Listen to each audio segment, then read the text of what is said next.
Good to see you. Welcome to the Atrioc broadcast on March 4th, 2025. We are in March, folks.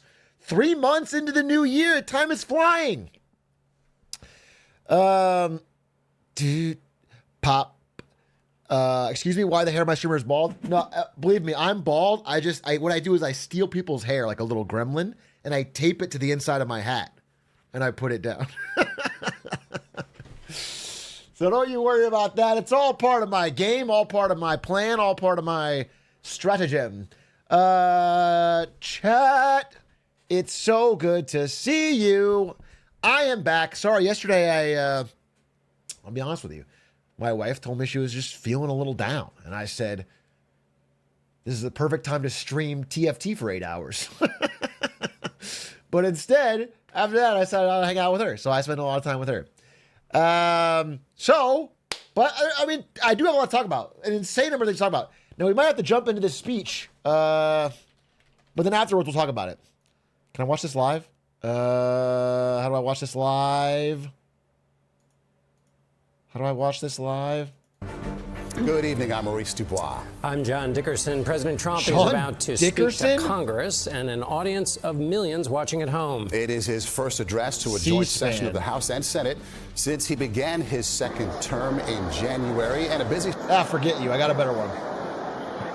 Let's go, folks! Wait, I'm not on TFT category, am I? Let's see. Let's see what old Donnie T's got up his sleeve. Other than pissing off every one of our allies individually and as a group, while also pumping our money into crypto. Let's see.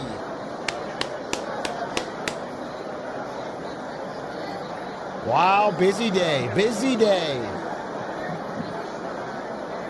Stock check? Quick stock check for the fans.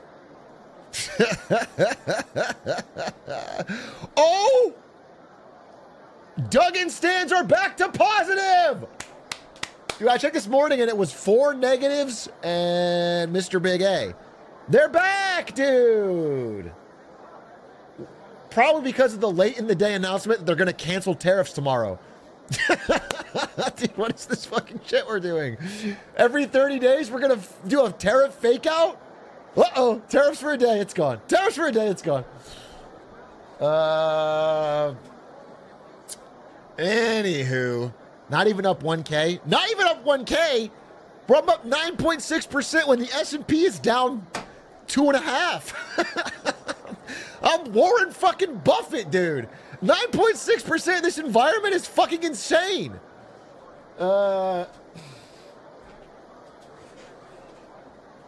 This stock game is teaching me to just copy Nancy Pelosi. Not that my Nancy Pelosi stock isn't doing well. But just to be clear, if you were to take out Tempest AI, I'm still more than everyone else combined. Just to be clear, that would put me at 460, which is more than everyone else combined. So let's not give it all to Nancy. Let's give some of it to Chili's and the Year of Soda and DraftKings. Illustrious, beautiful DraftKings. All right, he's coming to him.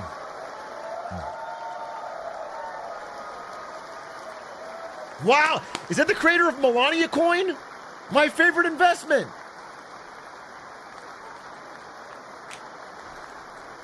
It's the lady from the coin.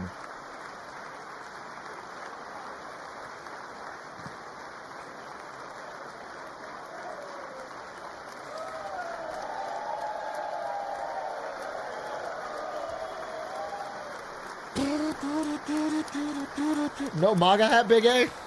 That's at the cleaners.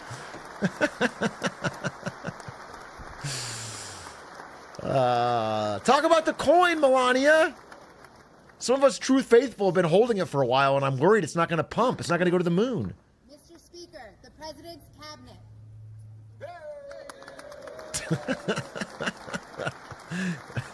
Giving a hey-o to the cabinet.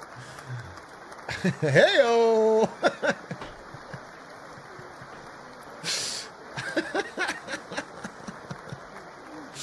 Turn it up a little? I mean, it's loud, right? I think it's good. You don't want it to overpower my voice, and then I can't. Da da da da da da da da da.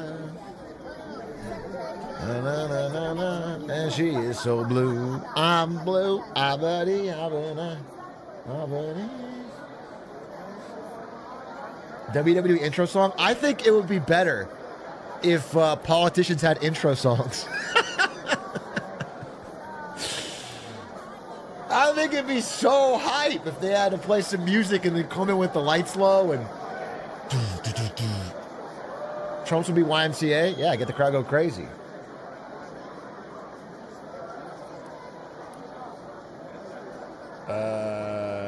Pete, where's your drink? Come on, brother, have a brew. It's a party.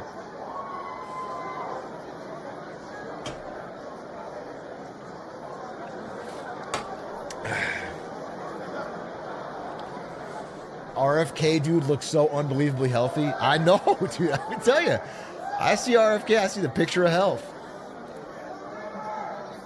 This does need some music. This needs some intro music.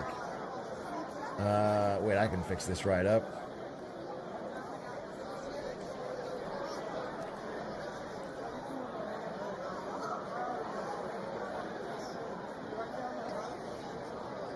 That's just me, though.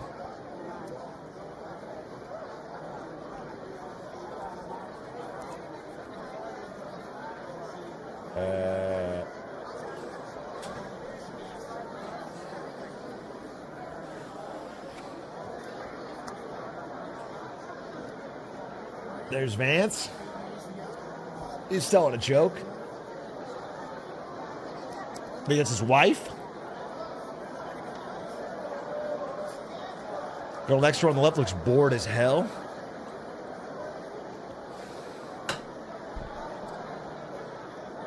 All right, Donnie T, come on. I want to hear the plan. I gotta be honest with you. As one of the faithful, I'm getting a little nervous. I'm getting a little nervous because of the crypto pump and dump and the on and off again tariffs and the falling stock market and the revisions down on GDP. But I'm sure your speech will put me at ease.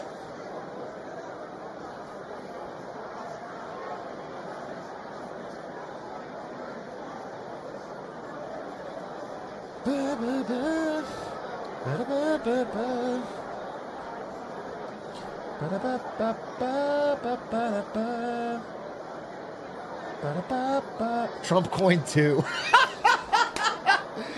If my goat comes out there and announces Trump coin 2 to fix it, holy W's in the chat, dude. I'm an investor day one.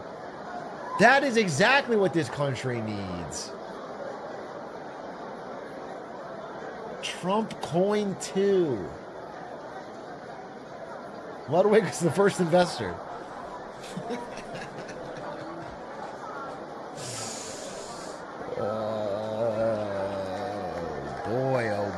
Oh boy. Silk Song.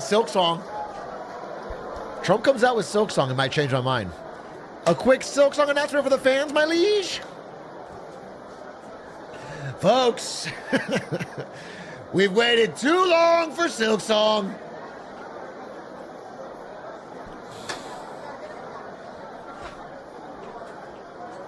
Ooh, call it Trump Song. I'd be so in. Dude, I hate this part of every like C-SPAN type broadcast where you just see like 50 wide shots of old politicians talking. I can't hear anything. I don't want to see it. Get to the point.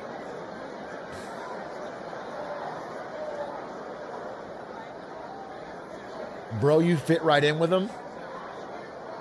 You're saying I'm presidential? You're saying I'm sort of like a... I cut an imposing figure?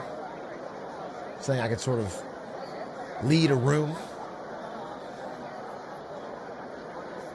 No, you're rich and old. At least I'm rich. Not a bad thing to be in today's America.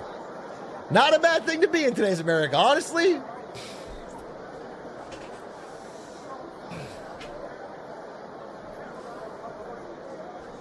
Ba-da-ba-ba-ba. Ba-da-ba-ba. This is us waiting for the Marketing Monday timer. No, because I'm talking during that. Pay your inheritance tax, Big A. You know, inheritance tax is generally paid when you die. Are you threatening me?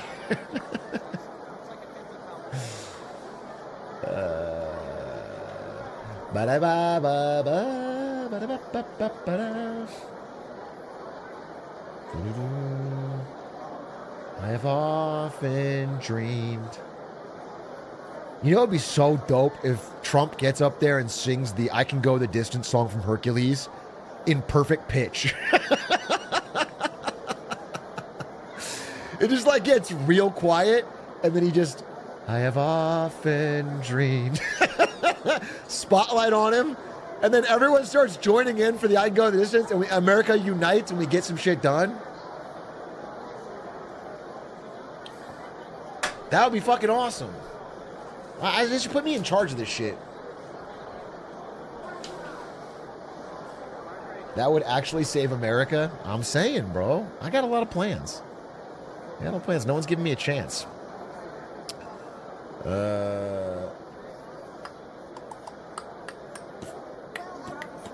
What if JD gave Trump a big smooch on the lips? Interesting. Would go a long way for gay rights. And I think that would be a powerful moment. But I would feel bad for Usha. You know, to find out right here in front of everyone, it's embarrassing.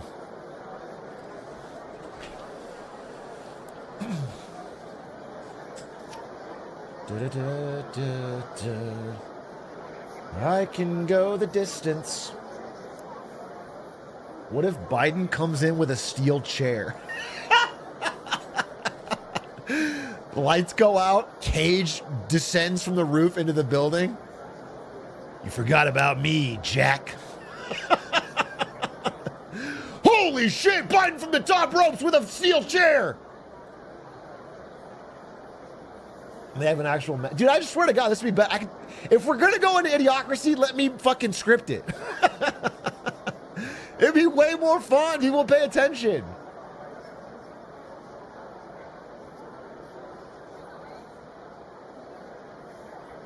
Biden's got a all-black mohawk. He's dark Brandon for real, and a scar for some reason. There's like a deep scar on his face, and he's back.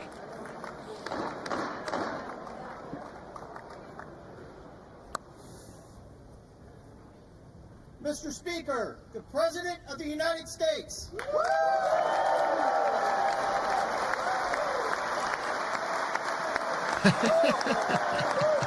Oh, yeah, he does the fight.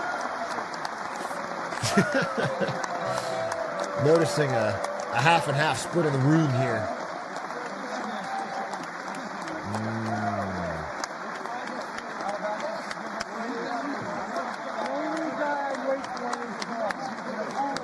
What are we going to talk about today? We should have made a bingo card. I feel like Canada 51st state, tariffs, crypto, Greenland. The big one, I don't know if this is today, but there's been talks about leaving NATO. If I get to see that happen live, I can tell my grandkids in World War III. I can tell them about where it all started. I was there for it.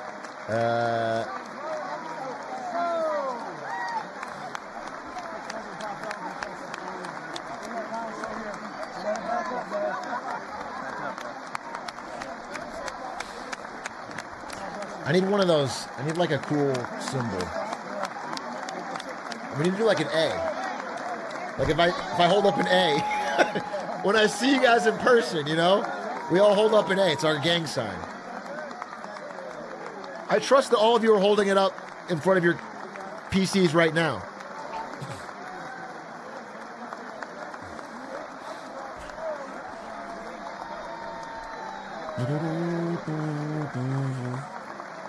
Atrioc forever.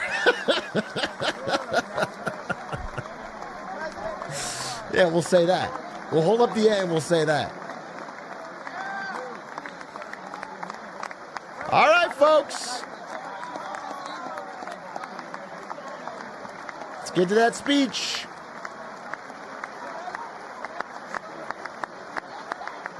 Was Dana White there? I didn't see him.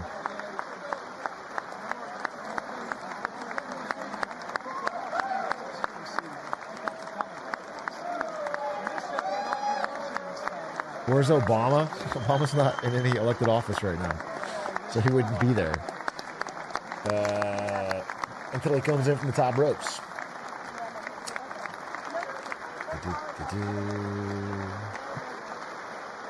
Well, I don't think Dana White should be there either, but someone said he was. I didn't see him. Maybe I'm wrong.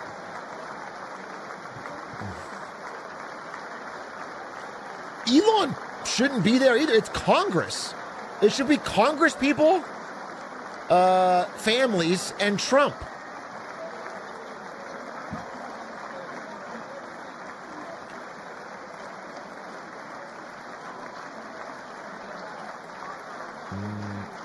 Where's Asmongold?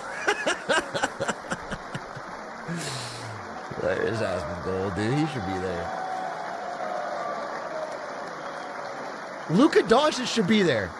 As one of the greatest living Americans, Luka Doncic should be there.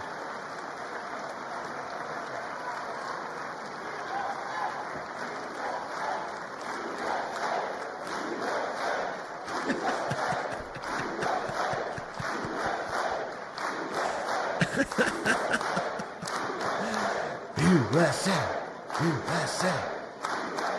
Is Mango playing? All right.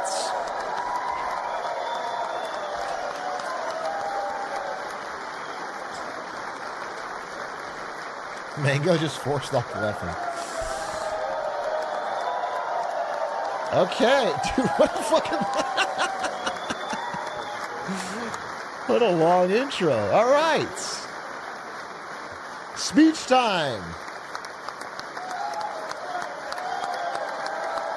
Why don't you guys do this for me when I come on the stream? I feel like you guys were calling me bald in the first 30 seconds. If you guys did this for me, we should have at least a 5-minute standing ovation. We do? I don't think so. I don't think you guys are doing this. You guys don't chant USA and clap and clap and clap and clap and clap. Okay, come on now. Come on now. Dude, come on. But it's not a sports team.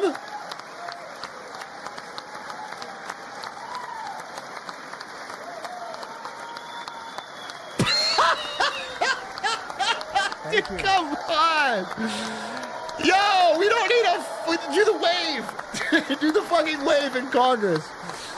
Bro, this is like some Stalin shit. Ben Shapiro's there? I don't fucking know then. Ben Shapiro's there? Thank you very much. Thank you very much. It's a great honor. Thank you very much. Speaker Johnson, Vice President Vance, the First Lady of the United States.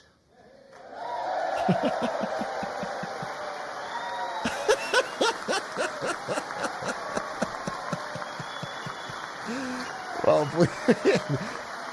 hey, give her the same respect. We need another 5 minutes. Another 5 minutes, please. Standing ovation.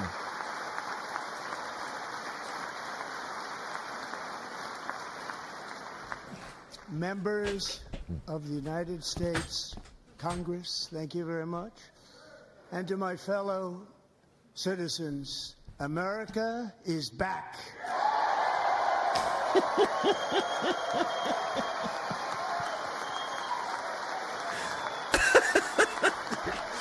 Oh, boy.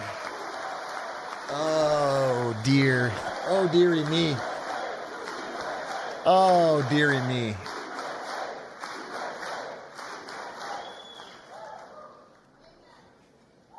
Six weeks ago, I stood beneath the dome of this Capitol and proclaimed the dawn of the golden age of America. Wow.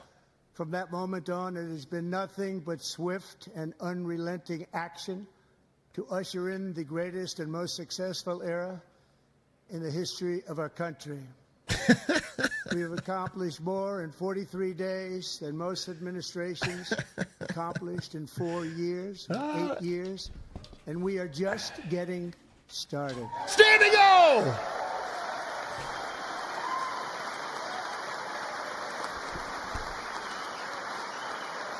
Oh, Elon's here. Good. Good, good, good.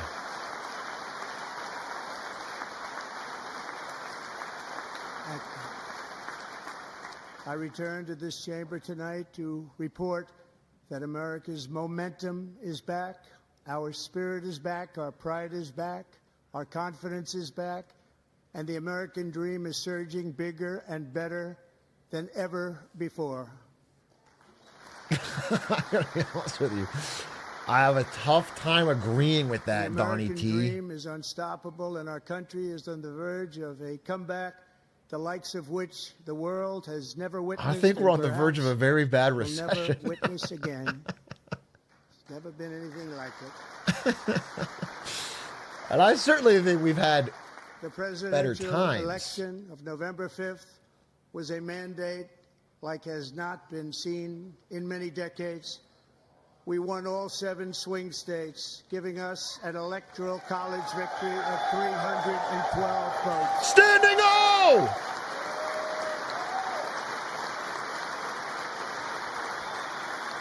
Bro, just keep it up, man. Keep up the golden age. See how the midterms go. We won the popular vote by big numbers and won counties in our country.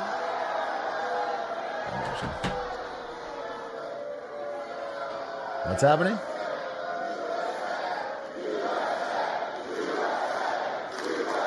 Oh my God. What the fuck's happening? This is a kangaroo court! We're in a kangaroo court! What the fuck is happening? And won counties in our country, 2,700 to 525. On a map that reads almost completely red for Republican. Vance's eyes are like, what's going on?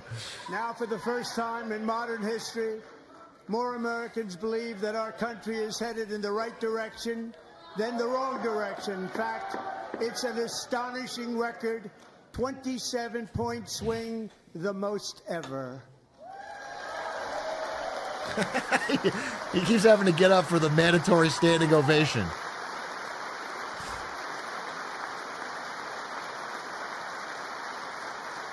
Likewise, small business optimism saw its single largest one-month gain ever recorded, a 41-point jump.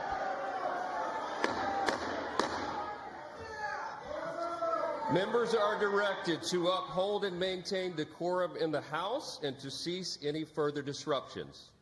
That's your warning. I can't even tell what he's saying. He doesn't have a mic. Members are engaging in willful and continuing breach of decorum, and the chair is prepared to direct the Sergeant-at-Arms to restore I don't know who that order is. to the joint session. Oh my God. Well, we are a divided fucking country, I'll be honest with you. We are a divided fucking country.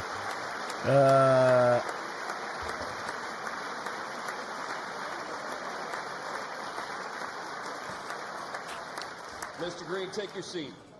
Take your seat, sir. Take your seat.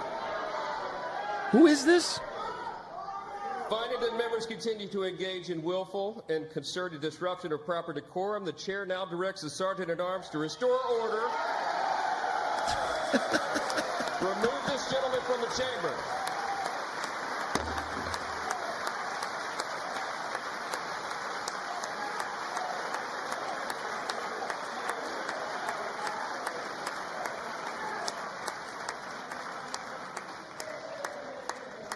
Al Green from Texas?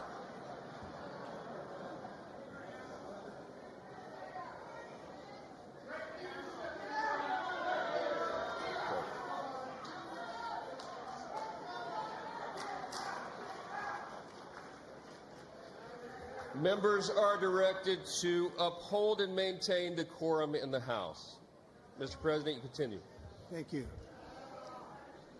Over the past 6 weeks, I have signed nearly 100 executive orders and taken more than 400 executive actions, a record to restore common sense, safety, optimism, and wealth all across our wonderful land.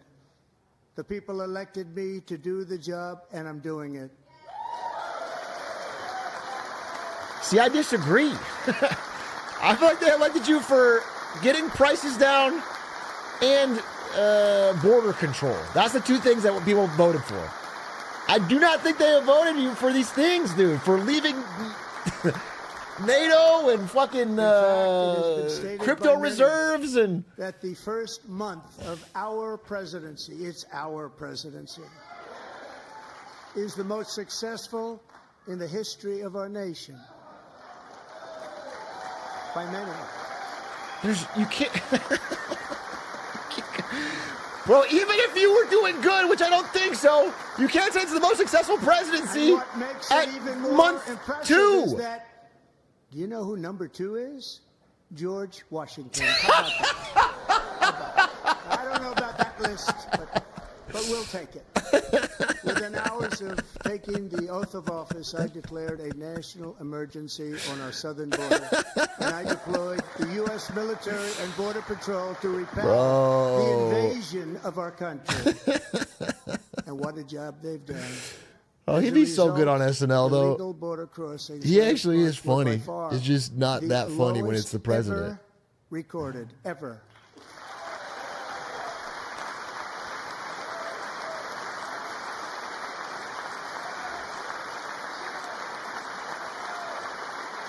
Is she not standing?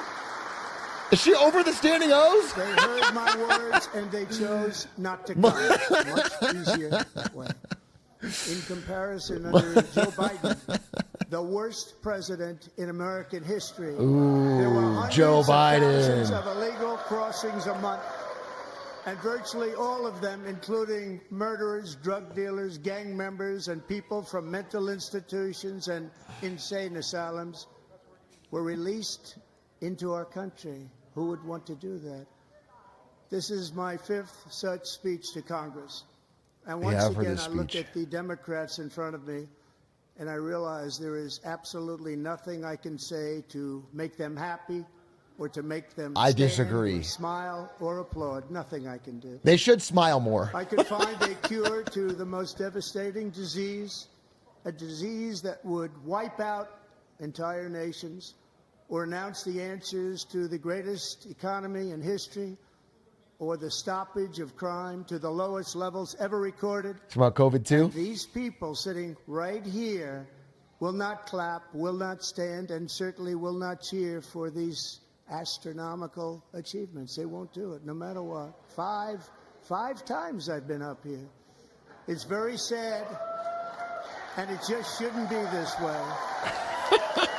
You're right. You're right that it shouldn't be this way. I'll give you that.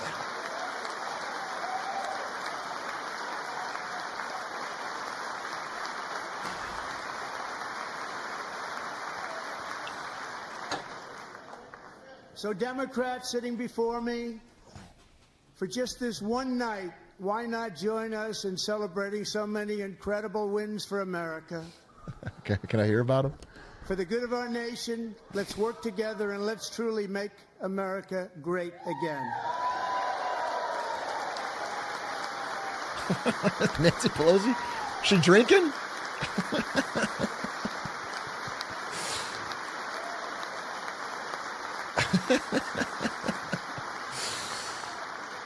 Every day my administration is fighting to deliver the change America needs. Thanks for the call on Tempest, Nancy. Bring a future that America deserves, and we're doing it. This is a time for big dreams and bold action. Upon taking office, I imposed an immediate freeze on all federal hiring, a freeze on all new federal regulations, and a freeze on all foreign aid.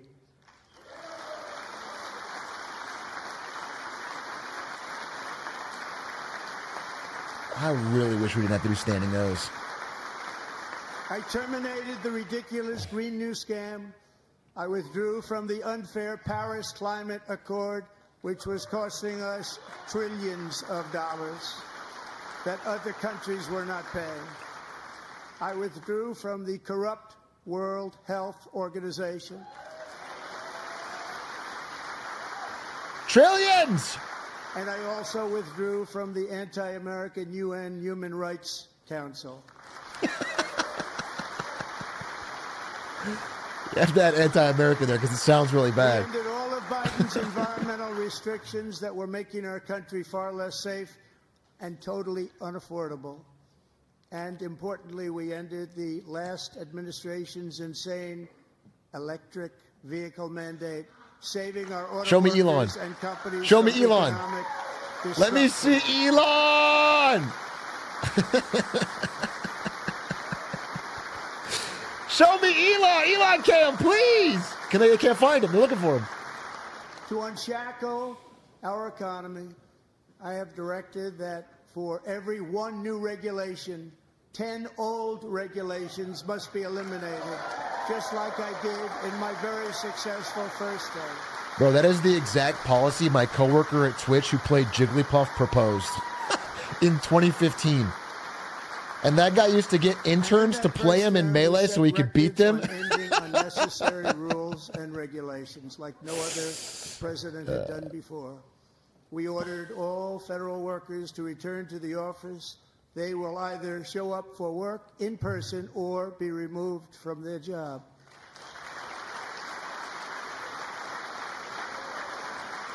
What a hat.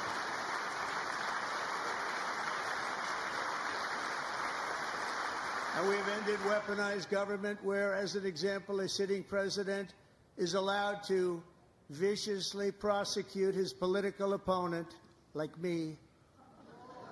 How did that work out? Not too good. Not too good.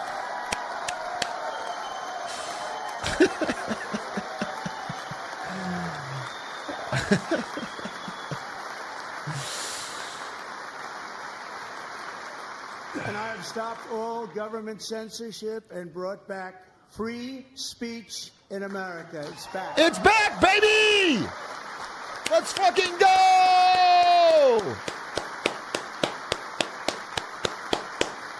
Comedy is legal. 2 days ago, I signed an order making English the official language of the United States of America.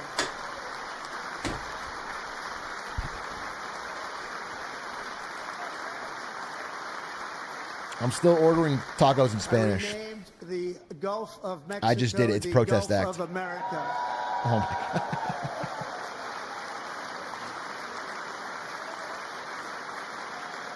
Gulf of America. And likewise, I renamed for a great president, William McKinley, Mount McKinley again. Standing up! Van's always the second one to stand up. He almost doesn't want to do it, but he has to when Johnson does it. We've ended the tyranny of so-called diversity, equity, and inclusion policies all across the entire federal government and indeed the private sector and our military.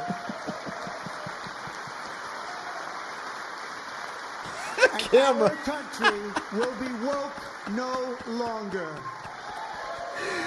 Cameraman crazy for that one.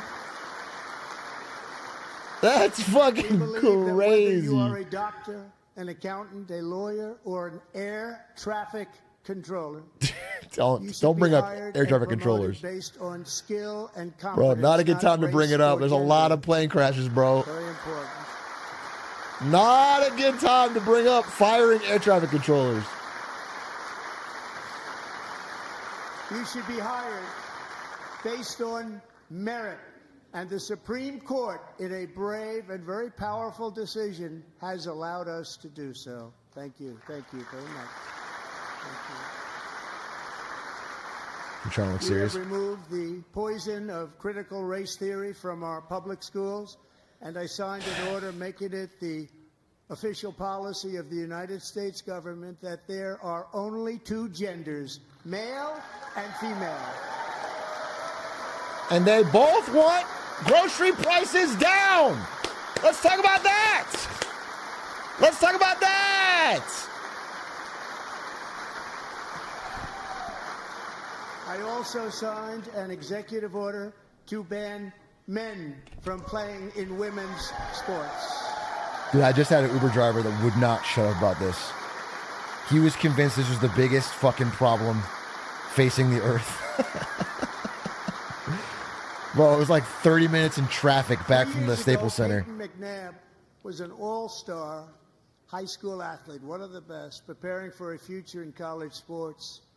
But when her girls' volleyball match was invaded by a male, he smashed the ball so hard in Peyton's face, causing traumatic brain injury, partially paralyzing her right side and ending her athletic career. It was a shot like she's never seen before. She's never seen anything like it. Peyton is here tonight in the gallery, and Peyton, she's from never now seen on, anything schools like it. Will kick What men off is the girls' team, or they will lose all federal Why funding. is he talking about the shot? It was a shot like she's never seen it before. Why is he glazing the shot?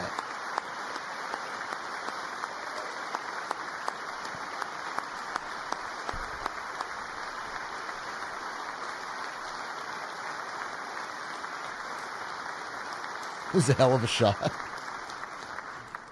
And if you really want to see numbers, just take a look at what happened in the women's boxing, weightlifting, track and field, swimming, or cycling, where a male recently finished a long-distance race 5 hours and 14 minutes ahead of a woman for a new record by 5 Please hours. talk about the fucking Broke the economy, record by please. 5 hours. It's demeaning for women. Please talk about the and it's fucking very bad economy. for our We are country. literally We're not gonna facing a put up recession, with man. it any longer.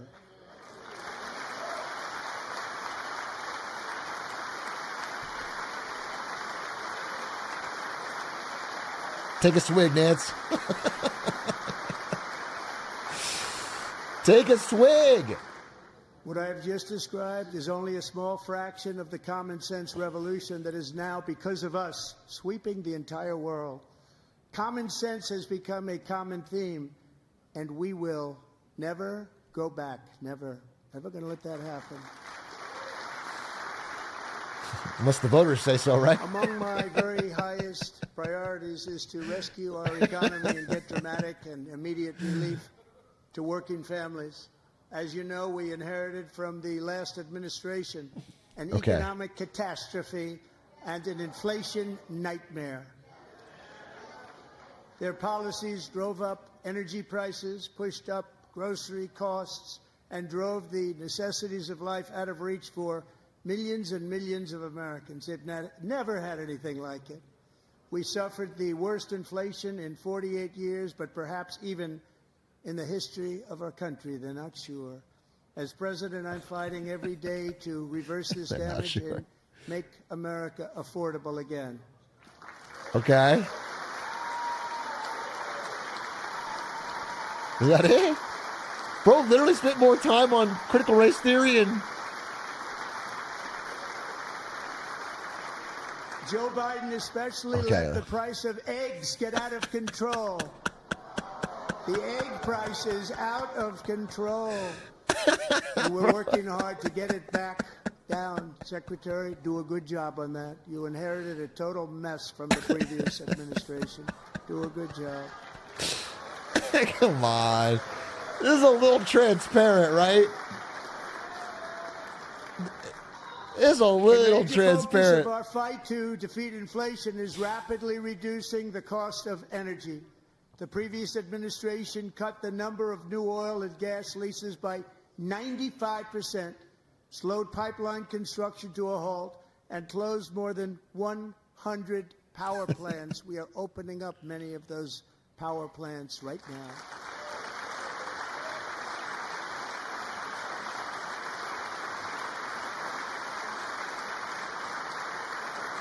And frankly, we have never seen anything like it. That's why on my first day in office, I declared a national energy emergency. As you've heard me say many times, we have more liquid gold under our feet than any nation on earth, and by far. And now I fully authorize the most talented team ever assembled to go and get it. It's called Drill, Baby, Drill. Yeah!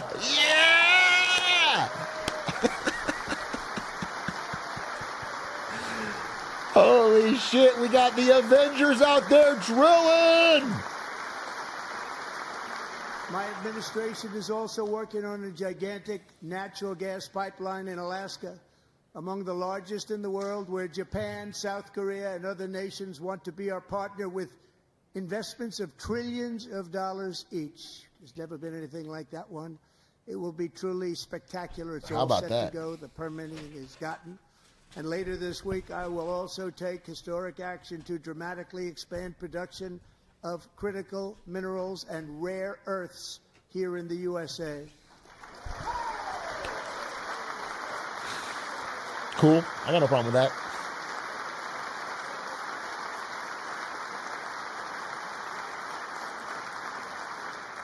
To further combat inflation, we will not only be reducing the cost of energy, but will be ending the flagrant waste of taxpayer dollars.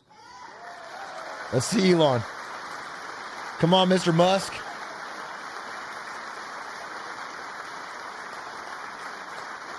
And to that end, I have created the brand new Department of Government Efficiency. GOES. Perhaps you've heard of it. Perhaps.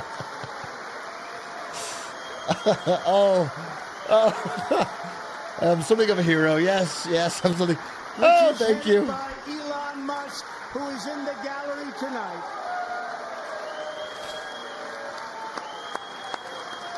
He's humble. Yes, I'm pretty good at Path of Exile as well.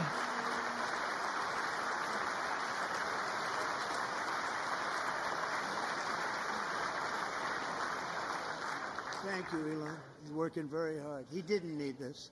He didn't need this. Thank you very much. We appreciate it. Everybody here, even this side, appreciates it, I believe. They just don't want to admit that. 100% sure on that. Just listen to some of the appalling waste we have already identified. $22 billion from HHS to provide free housing and cars for illegal aliens. $45 million for diversity, equity, and inclusion scholarships in Burma. $40 million to improve the social and economic inclusion of sedentary migrants. Nobody knows what that is. $8 million. Bro, he's killing up there. LGBTQI+ Like a comedy club. In the African nation of Lesotho, which nobody has ever heard of. $60 million for indigenous peoples and Afro-Colombian empowerment in Central America. $60 million. $8 million for making mice transgender. Well, you got to have that. If we don't have trans mice... This is real. $32 million for a left-wing propaganda operation in Moldova. $10 million for male circumcision in Mozambique. $20 million for the Arab Sesame Street in the Middle East. It's a program. $20 million. That'd be fire. $1.9 billion to recently created Decarbonization of Homes Committee, headed up, and we know she's involved. Just at the last moment, the money was passed over by a woman named Stacey Abrams. Have you ever heard of her? A $3.5 million consulting contract for lavish fish monitoring. $1.5 million for voter confidence in Liberia. $14 million for social cohesion in Mali. $59 million for illegal alien hotel rooms in New York City. Is someone adding all this up? He's a real estate developer. He's done very well. $250,000 to increase vegan local climate action innovation in Zambia. $42 million for social and behavior change in Uganda. $14 million for improving public procurement in Serbia, $47 million for improving learning outcomes in Asia. Asia's doing very well with learning. You know what we're doing. Should use it ourselves. And $101 million for DEI contracts at the Department of Education, the most ever paid, nothing even like it. Under the Trump administration, all of these scams, and they're far worse, but I didn't think it was appropriate to talk about them. They're so bad. Many more have been found out and exposed. Okay, I hope there's far worse, because if you add all that up, that's really small. Intelligent, mostly young people, headed up by It does not add up to the massive tax cuts just passed. Hundreds of billions of dollars of fraud.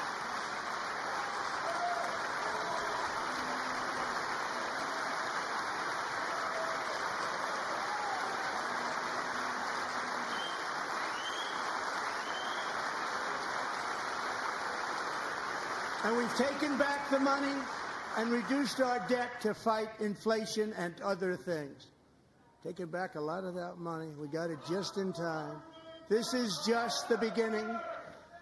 The Government Accountability Office, a federal government office, has estimated annual fraud of over $500 billion in our nation, and we are working very hard to stop it. We're going to.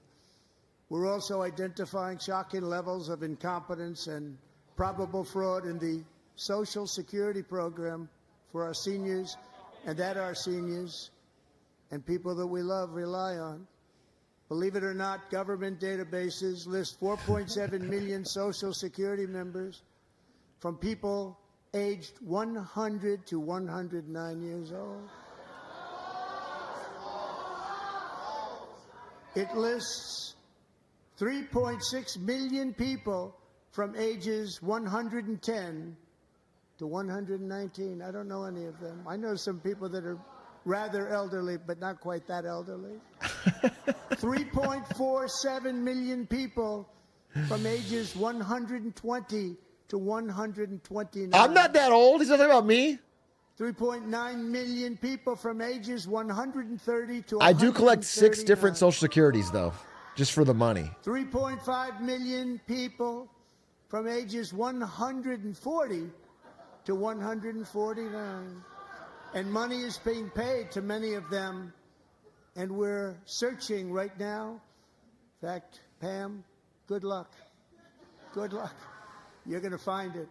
But a lot of money is paid out to people because it just keeps getting paid and paid. I just hope this doesn't end up being a backdoor way to cut Social Security, would it? Our country. 1.3 million people from ages 150 to 159, and over 130,000 people, according to the Social Security databases, are age over 160 years old. We have a healthier country than I thought, Bobby.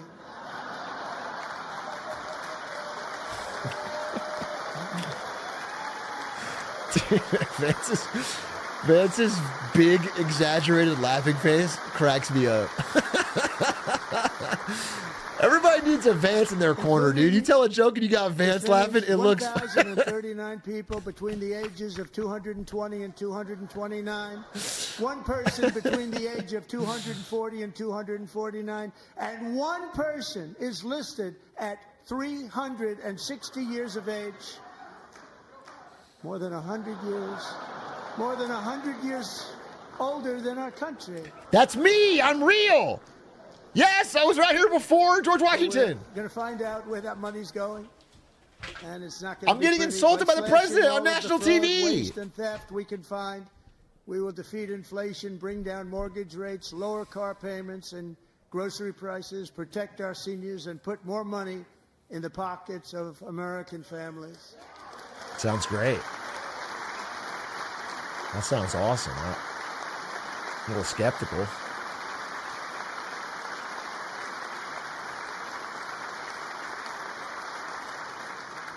And today, interest rates took a beautiful drop, big, beautiful drop. It's about time. Why And in do you think the they near took it? future, I want to do what has not been done in 24 years. No, they did. I mean, Balance they the did federal drop, but they budget. dropped when the stock market drops. It's because people shift over to bonds.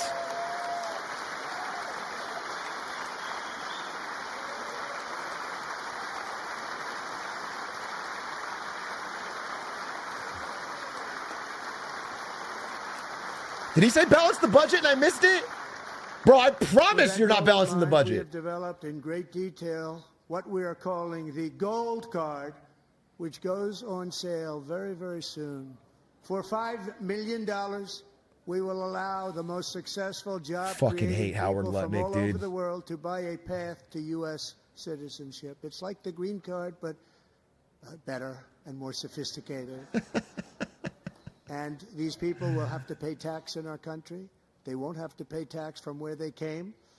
The money that they've made, you wouldn't want to do that, but they have to pay tax, create jobs.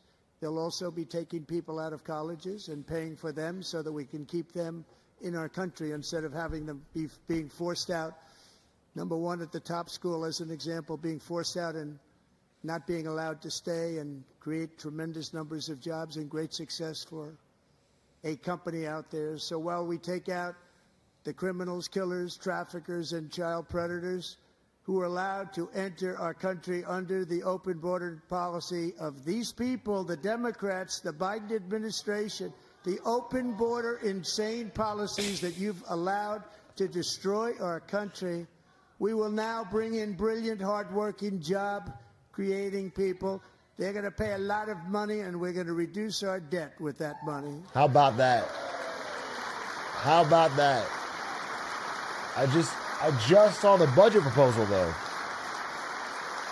And it proposes expanding the deficit dramatically. Have given us a mandate for bold and profound change.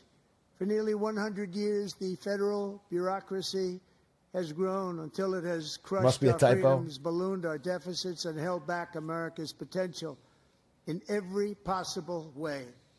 The nation founded by pioneers and risk-takers now drowns under millions and millions of pages of regulations and debt.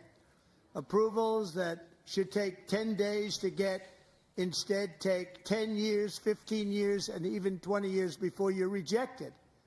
Meanwhile, we have hundreds of thousands of federal workers who have not been showing up to work. My administration will reclaim power from this unaccountable bureaucracy, and we will restore true democracy to America again.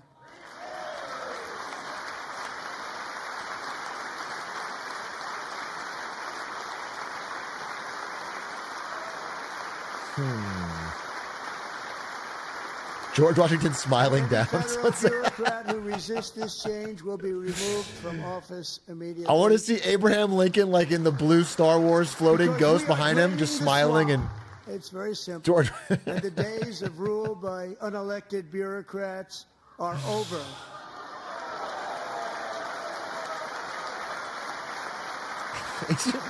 Isn't Elon Musk an unelected bureaucrat? He's here in the room. And the next phase of our plan to deliver the greatest economy in history is for this Congress to pass tax cuts for everybody. They're in there. They're waiting for you to vote. And I'm sure that the people on my right, I don't mean the... Let me be very clear. My right here. Look it I'm sure up. you're gonna Don't vote for trust those me. tax cuts, Look it because up. otherwise I These don't tax believe cuts the people will will cost ever us vote you into more than office. I'm all doing you a those big favor by Doge telling you savings that. add up to. So the But I know budget this is going group to is gonna be voting balloon. for The the deficit's tax. ballooning. We're cutting government revenue before we've cut even close to the amount of expenditures.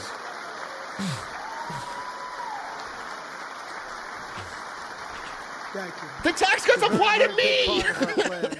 Tremendous success in our first The term. biggest tax cuts if you make over $900,000. Income tax cuts all across the board.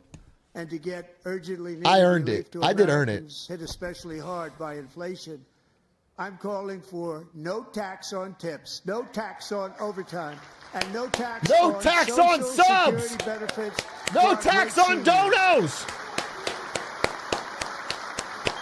No tax on gifties.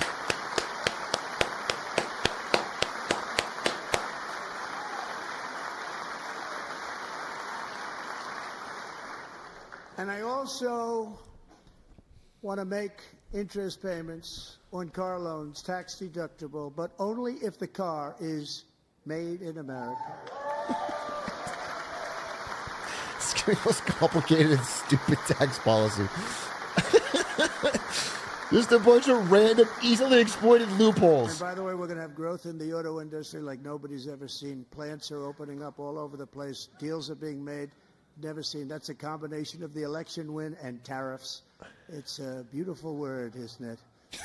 That, along with our other policies, will allow our auto industry to absolutely boom. It's going to boom. Spoke to the majors today, all three, the top people, and they're so excited. In fact, already numerous car companies have announced that they will be building massive automobile plants in America, with Honda just announcing a new plant in Indiana, one of the largest anywhere. Honda hogs, rise up!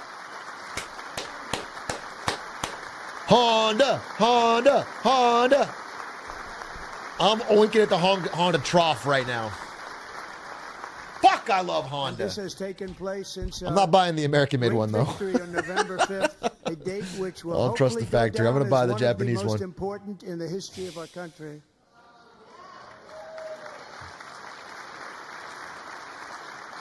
In addition, as part of our tax cuts, we want to cut taxes on domestic production and all manufacturing. And just as we did before, we will provide 100% expensing. It will be retroactive to January 20th, 2025. And it was one of the main reasons why our tax cuts were so successful in our first term, giving us what is he describing? The most successful economy in the history of our country. That is not true. We had a great first term. That is simply not true by any measure. If you don't make your product in America, however, under the Trump administration, you will pay a tariff, and in some cases, a rather large one. Other countries have used tariffs against us for decades, and now it's our turn to start using them against those other countries. On average, the European Union, China, Brazil, India, Mexico, and Canada, have you heard of them? And countless other nations. Is this a list of our enemies now? Tremendously higher tariffs than we Mexico, charge them. Canada, Europe, Brazil, China. India charges us auto tariffs higher than 100%. China's average tariff on our products is twice what we charge them. And South Korea's average tariff is 4 times higher. Think of that, 4 times higher. And we give so much help militarily and in so many other ways to South Korea. But that's what happens. This is happening by friend and foe. This system is not fair to the United States and never was. And so on April 2nd, I wanted to make it April 1st, but I didn't want to be accused of April Fool's Day. That's not, just one day cost us a lot of money. But we're going to do it in April. I'm a very superstitious person. April 2nd, Really? Reciprocal tariffs kick in. And whatever they tariff us, other countries, we will tariff them. That's reciprocal, back and forth. Whatever they tax us, we will tax them. Okay, but Canada and Mexico weren't putting tariffs on us. It's not just reciprocal, right? We're like opening salvo and then reciprocal. Monetary barriers to keep them So out of our infinite market. tariffs? There's a lot of that too. They don't even allow us in their market. We will take in trillions and trillions of dollars and create jobs like we have never seen before. I did it with China and I did it with others, and the Biden administration couldn't do anything about it because there was so much money they couldn't do anything about it.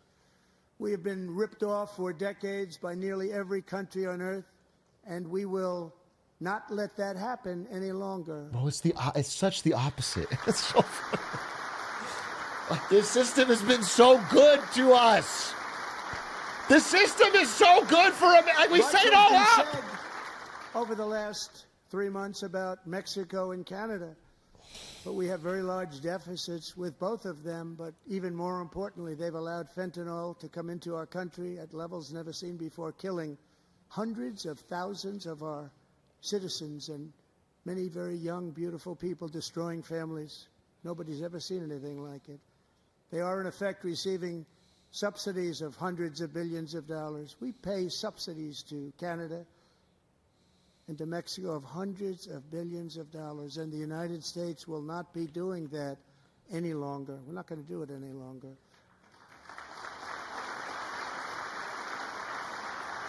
Thanks to our America First policies we're putting into place, we have had $1.7 trillion of new investment in America in just the past few weeks. The combination of the election and our economic policies that people of SoftBank, one of the most brilliant anywhere in the world, announced a $200 billion investment. OpenAI and Oracle, Larry Ellison, announced so funny because $500 billion. Elon Musk is on Twitter shitting all over this deal because he hates fucking SoftBank and he hates Sam Altman. So he's tweeting a few days ago that fucking Masayoshi Son doesn't have the money. And now Trump's right here saying he does. Than that, I believe. They'll be building their plants here instead of in China. And just yesterday, Taiwan Semiconductor, the biggest in the world, most powerful in the world, has a tremendous amount, 97% of the market, announced a $165 billion investment to build the most powerful chips on earth right here in the USA. Hey, do it fast. Because if Taiwan gets invaded, Trump's not helping. So get building. And we're not giving them any money. Your CHIPS Act is a horrible, horrible thing. We give hundreds of billions of dollars, and it doesn't mean a thing. They take our money and they don't spend it. All that meant to them, we're giving them no money. All that was important to them was they didn't want to pay the tariffs, so they came and they're building, and many other companies are coming. We don't have to give them money. We just want to protect our businesses and our people. And they will come because they won't have to pay tariffs if they build in America. So it's very amazing. You should get rid of the CHIP Act, and whatever's left over, Mr. Speaker, you should use it to reduce debt or any other reason you want to. Put it into a crypto fund.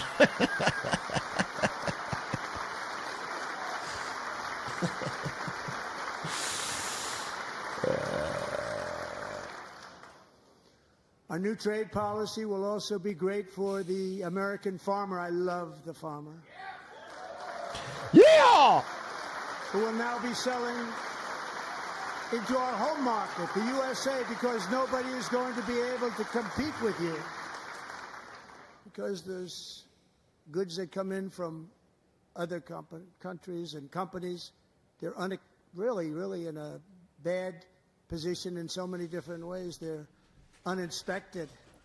They may be very dirty and disgusting, and they come in and they pour in. If we're putting a tariff on food coming in from overseas, and American farmers have no competition and can charge whatever they want, do you think perhaps that food prices might go up? Maybe a little bit of an adjustment period. Do you think perhaps food prices might? When I made the deal with China, $50 billion of purchases, and I said, just bear with me, and they did. They did. Probably have to bear with me again, and this will be even better. That was great. The problem with it was that Biden didn't enforce it. He didn't enforce it. $50 billion of purchases, and we were doing great, but Biden did not enforce it, and it hurt our farmers. But our farmers are going to have a field day right now. So to our farmers, have a lot of fun. I love you too. I love you too. Ooh. Flirts? Trump on FarmersOnly.com? And I have also imposed a 25% tariff on foreign aluminum, copper, lumber, and fucking steel. Elizabeth Warren's just texting. If we don't have, as an example, steel. She's like my wife during a movie. Military, and frankly, we just won't have a country very long. Here today is a proud American steelworker, fantastic person from Decatur, Alabama, Jeff Denard. has been working at the same Did he steel clap for plant himself? 27 years in a job that has allowed him to serve as the captain of his local volunteer fire department, raised 7 children with his beautiful wife, Nicole, and over the years provide a loving home for more than 40 foster children. So great, Jeff. Oh, he's a hero. I'll clap for you, Jeff. Fight, fight, fight. He looks like Agent 48, dude. Thank you, Jeff. Has he been turning the kids into assassins? Stories like Jeff's remind us that tariffs are not just about protecting American jobs. They're about protecting the soul of our country. Tariffs are about making America rich again and making America great again, and it's happening, and it will happen rather quickly. There'll be a little disturbance. Oh, what? But we're okay with that. Not too much. No, you're not. Oh. And look where Biden took us. Very low, the lowest we've ever been. Jeff, I want to thank you very much. And I also want to recognize another person who has devoted herself to foster care community. She worked so hard on it. A very loving person, our magnificent First Lady of the United States.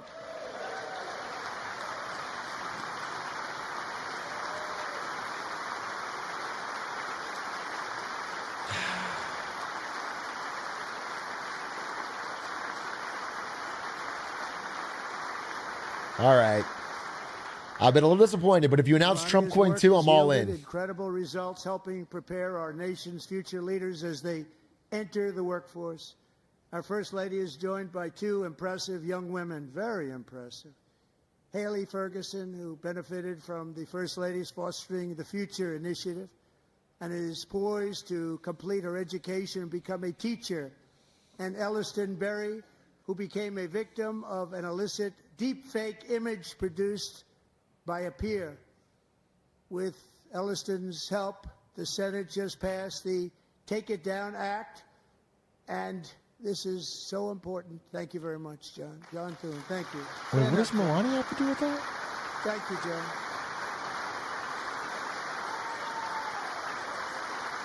Thank you all very much.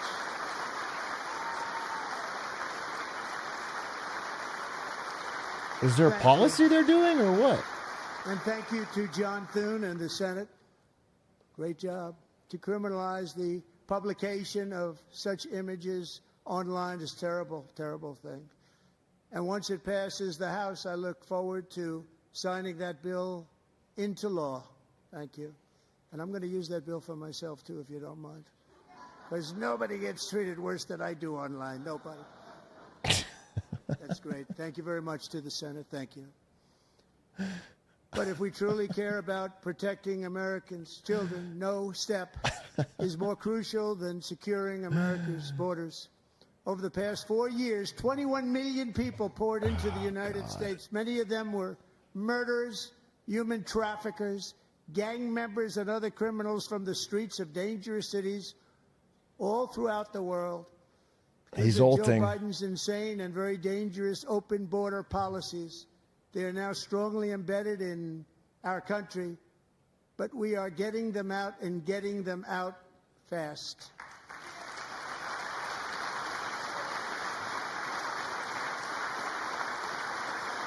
Second Manager Tate.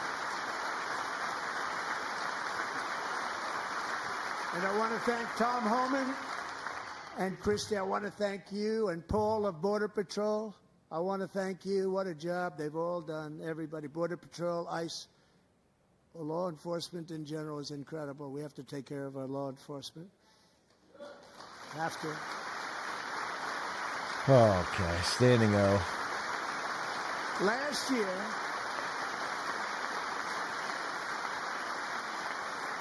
a brilliant 22-year-old nursing student named Laken Riley. Bro, this is the same speech from the best in her class, from the election. Admired by everybody. This is the same speech. Went out for a jog on the campus of It's the like a stump speech from Georgia. 9 months ago. That morning, Laken was viciously attacked, assaulted, beaten, brutalized, and horrifically murdered.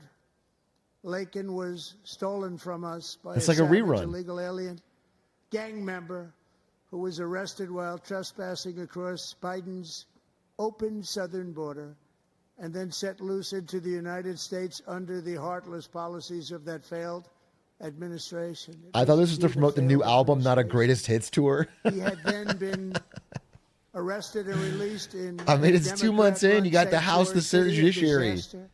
Before ending the life of this beautiful This is an election young speech. angel. With us this evening are Laken's beloved mother, Allison, and her sister, Lauren.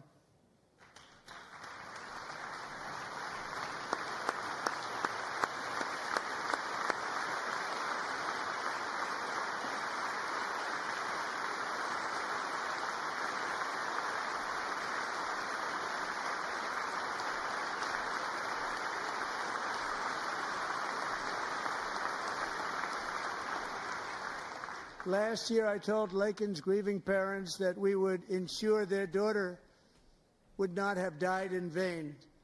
That's why the very first bill I signed into law as your 47th president mandates the detention of all dangerous criminal aliens who threaten public safety. It's a very strong, powerful act. Is he still going to be doing this speech in like 8 months? You know, he's still going to be like,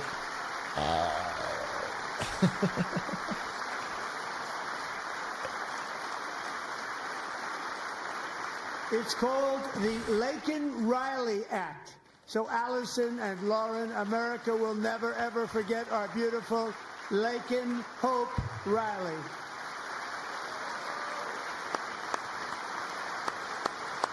give me one more Hunter Biden laptop for the fans.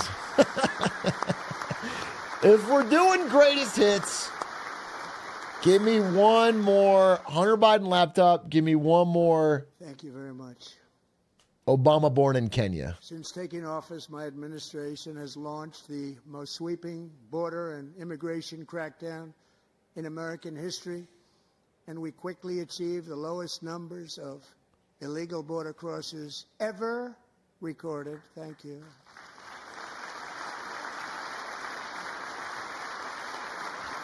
Vance, stand up first for once. Jonathan's beating you to the punch every time.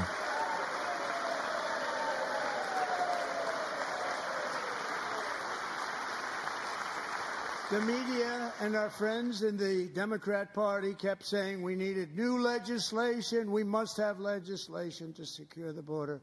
But it turned out that all we really needed was a new president.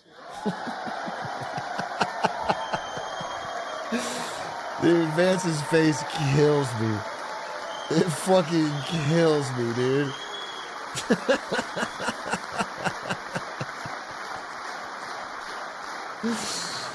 It fucking kills me. Thank you. Joe Biden didn't just open our borders, he flew illegal aliens over them to overwhelm our schools, hospitals, and communities throughout the country. Entire towns like Aurora, Colorado, and Springfield, Ohio, buckled under the weight of the migrant occupation and corruption like nobody's ever seen before. Beautiful towns destroyed. Now, just as I promised in my inaugural address, we are achieving the great liberation of America. Well, how about that? Standing O? Gotta be. But there still is much work to be done. Here tonight is a woman I have gotten to know, Alexis Nungari from Houston. Wonderful woman. Last June, Alexis's 12-year-old daughter, her precious Jocelyn, walked to a nearby convenience store. She was kidnapped, tied up, assaulted for 2 hours under Jesus a bridge Christ. and horrifically murdered. Arrested and charged with this heinous crime are 2 illegal alien monsters from Venezuela, released into America by the last administration through their ridiculous open border. The death of this beautiful 12-year-old girl and the agony of her mother and family touched our entire nation greatly. Alexis, I promised that we would always remember your daughter, your magnificent daughter, and earlier tonight, I signed an order keeping my word to you. One thing I have learned about Jocelyn is that she loved animals so much. She loved nature. Across Galveston Bay, from where Jocelyn lived in Houston, you will find a magnificent national wildlife refuge, a pristine, peaceful, 34,000-acre sanctuary for all of God's creatures on the edge of the Gulf of America.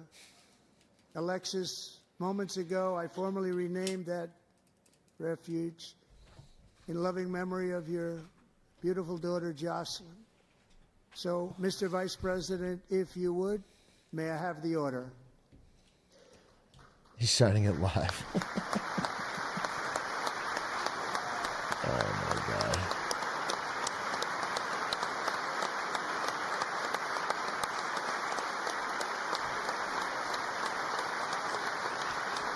Bro's clip farming.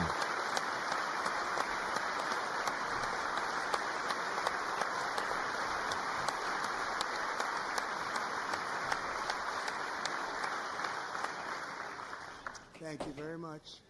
All three savages charged with Jocelyn and Lakin's murders were members of the Venezuelan prison gang, the toughest gang, they say, in the world, known as Tren de Aragua.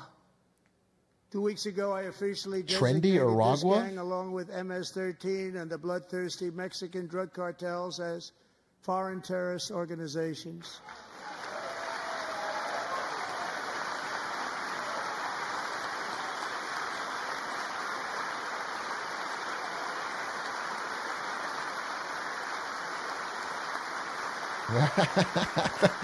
I thought English was the national language. He's out here speaking Spanish, bro. In the same category as ISIS, and that's not good for them. Countless thousands of these terrorists were welcomed into the U.S. by the Biden administration. But now every last one will be rounded up and forcibly removed from our country, or, if they're too dangerous, put in jails, standing trial in this country, because we don't want them to come back ever.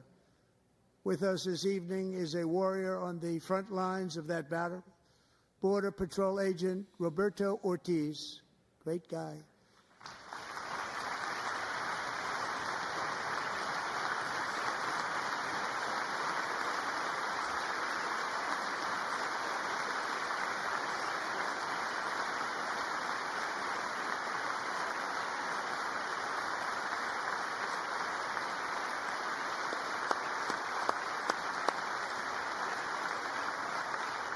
In January, Roberto and another agent were patrolling by the Rio Grande near an area known as Cartel Island. Doesn't sound too nice to me.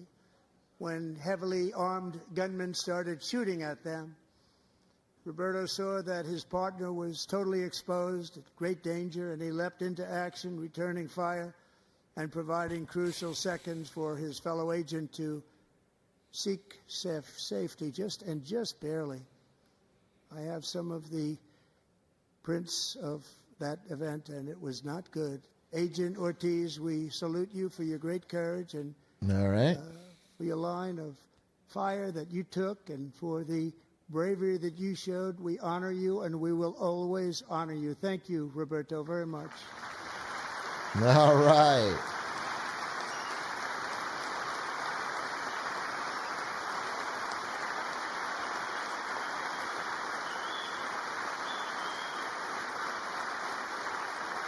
Thank you, Roberto. And I actually got to know him on my many calls to the border. He's a great gentleman. Great. The territory to the immediate south of our border is now dominated entirely by criminal cartels that murder, rape, torture, and exercise total control. They have total control over a whole nation, posing a grave threat to our national security. The cartels are waging war in America, and it's time for America to wage war on the cartels, which we are doing.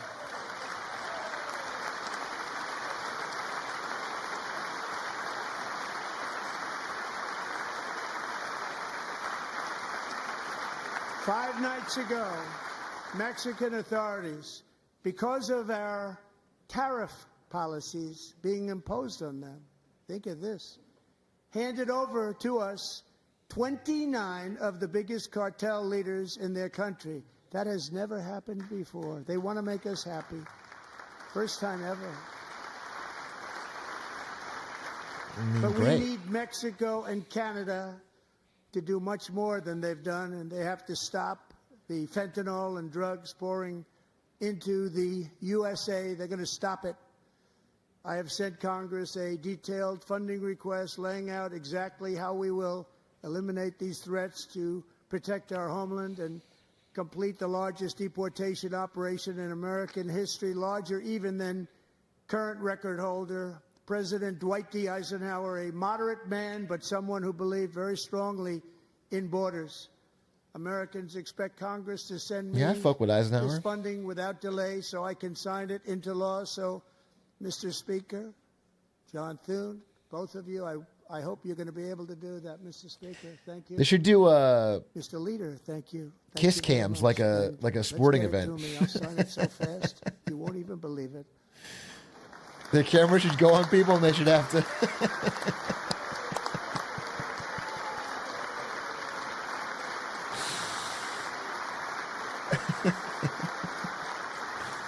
And as we reclaim our sovereignty, we must also bring back law and order to our cities and towns.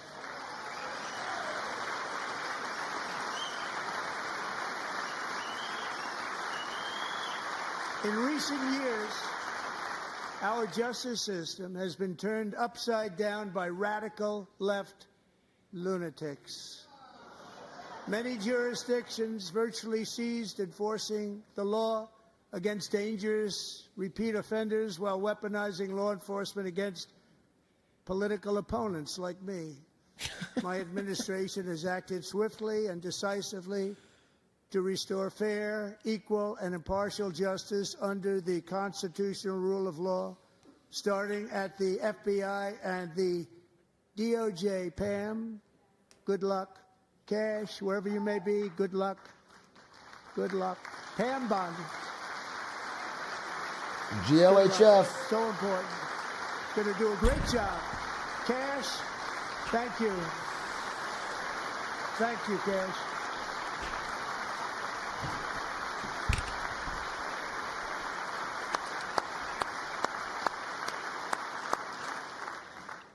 They've already started very strong. They're going to do a fantastic job. You're going to be very proud of them.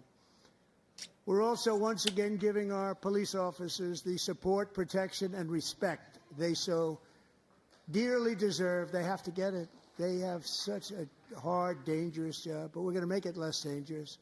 The problem is the bad guys don't respect the law, but they're starting to respect it, and they soon will respect it. This also includes our great fire departments throughout the country. Our firemen and women are unbelievable people, and we'll never forget them. And besides that, they voted for me in record numbers, so I have no choice. That is the biggest determinant.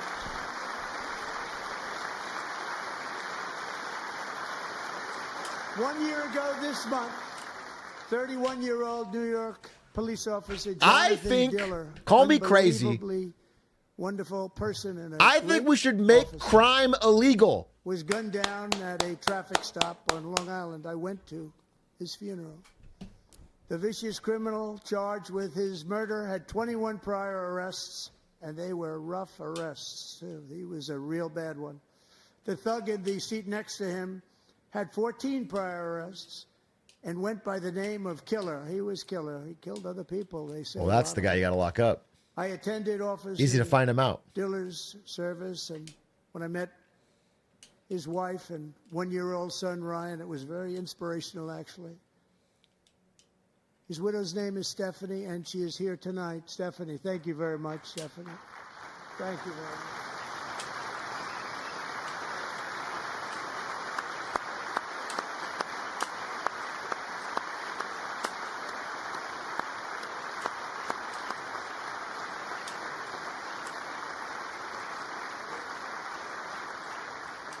Stephanie, we're going to make sure that Ryan knows his dad was a true hero, New York's finest.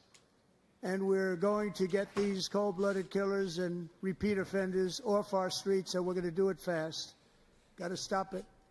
They get out with 28 arrests. They push people into subway trains. They hit people over the head, back of the head with baseball bats. We got to They get sound them pretty out of here. bad. Yeah, I've they sound pretty already signed fucking an bad. executive order requiring a mandatory death penalty for anyone who murders a police officer. And tonight I'm asking Congress to pass that policy into permanent law.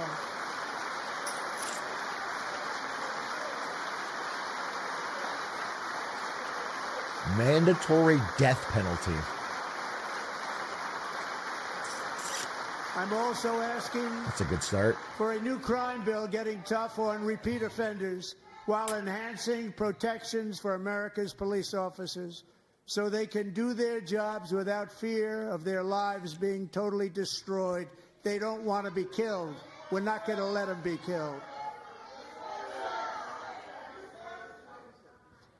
Joining us in the gallery tonight is a young man who truly loves our police.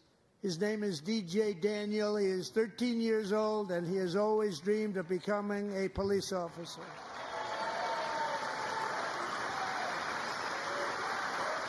What is it? You throwing up the rock?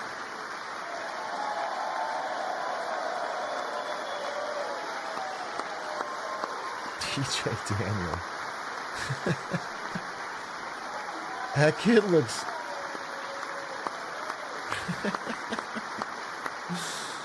Yeah, 13 and 30.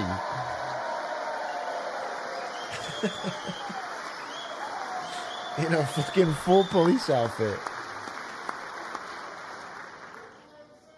He got my hairline, though. I respect him. DJ was diagnosed with brain cancer. The doctors gave him 5 months at most to live. That was more than 6 years ago.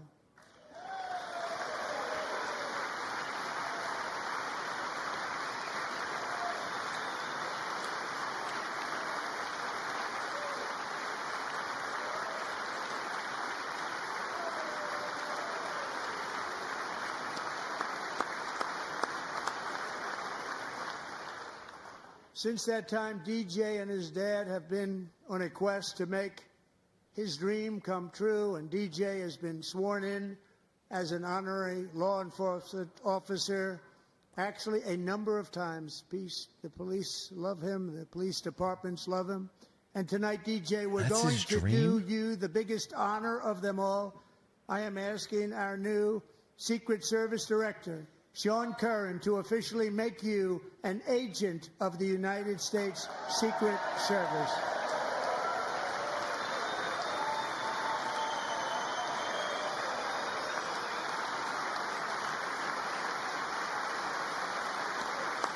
All right, congrats, kid.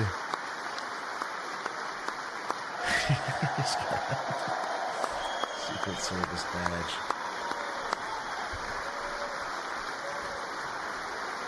I feel like we should watch an old State of the Union, man.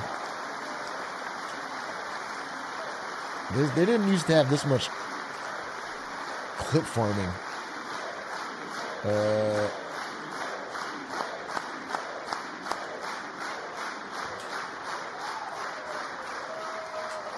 Thank you, DJ. DJ's doctors believe his cancer likely came from a chemical he was exposed to when he was younger. Since 1975, rates of child cancer have increased by more than 40%. Reversing this trend is one of the top priorities for our new presidential commission to make America healthy again, chaired by our new Secretary of Health and Human Services, Robert F. Kennedy, Jr. That's the guy for the job.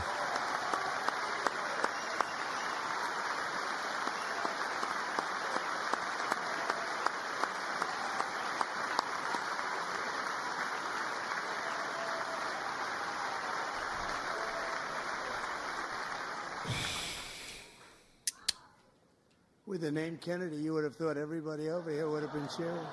How quickly they forget. Our goal is to get toxins out of our environment, poisons out of our food supply, and keep our children healthy and strong. As an example, not long ago, and you can't even believe these numbers, 1 in 10,000 children had autism, 1 in 10,000, and now it's 1 in 36. There's something wrong, 1 in 36. Think of that. So we're going to find out what it is, and there's nobody better than Bobby and all of the people that are working with you. You have the best to figure out what is going on. Okay, Bobby, good luck. It's a very important job. Thank you. Don't change a thing, Bobby. Twitch streamers need it.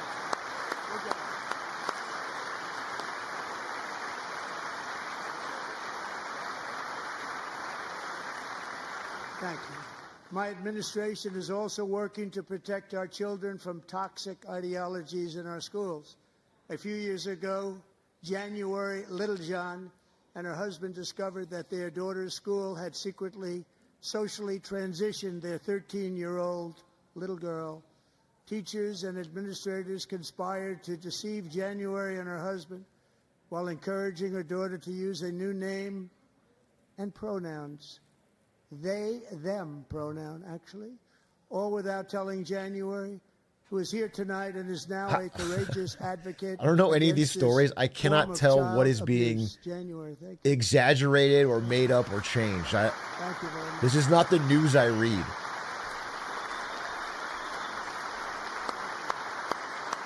I have no idea. Like, half of this speech is just random one-off stories that I can't verify or know anything about.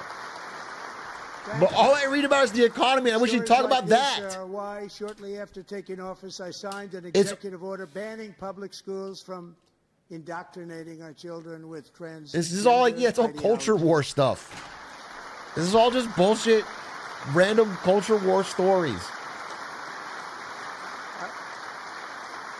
I also signed an order to cut off all taxpayer funding to any institution that engages in the sexual mutilation of our youth.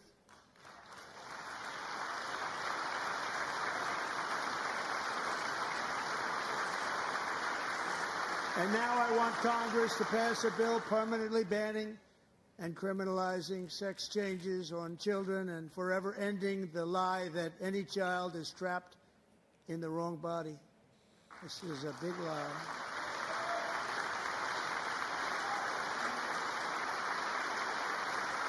And our message to every child in America is that you are perfect exactly the way God made you.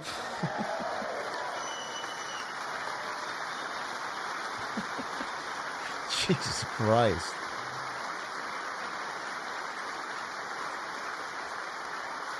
Jesus Christ, we're getting wokeness out of our schools and out of our military, and it's already out, and it's out of our society. We don't want it. Wokeness is trouble. Wokeness is bad. It's gone. It's gone. And we feel so much better for it, don't we? Don't we feel better? Hey, standing over that one. Our service members won't be activists and ideologues. They will be fighters and warriors. They will fight for our country. And Pete, congratulations. Secretary of Defense, congratulations. Hey, raise a glass. Raise a glass, man. And he's not big into the woke movement, I can tell you. I know him well. I am pleased to report that in January, the U.S. Army had its single best recruiting month in 15 years, and that all armed services are having among the best recruiting. You know that's directly correlated with lack of opportunity for poor people. What a difference. That's like when there's no jobs. It's like a big recessionary indicator. And you know, it was just a few months ago where the results were exactly the opposite. We couldn't recruit anywhere. We couldn't recruit. Now we're having the best results just about that we've ever had. What a tremendous turnaround. That's so funny. It's really a beautiful thing to see. People love our country again. It's very simple. They love our country, and they love being in our military again. Simple. So it's a great thing, and thank you very much. Great job. They're really desperate for a job.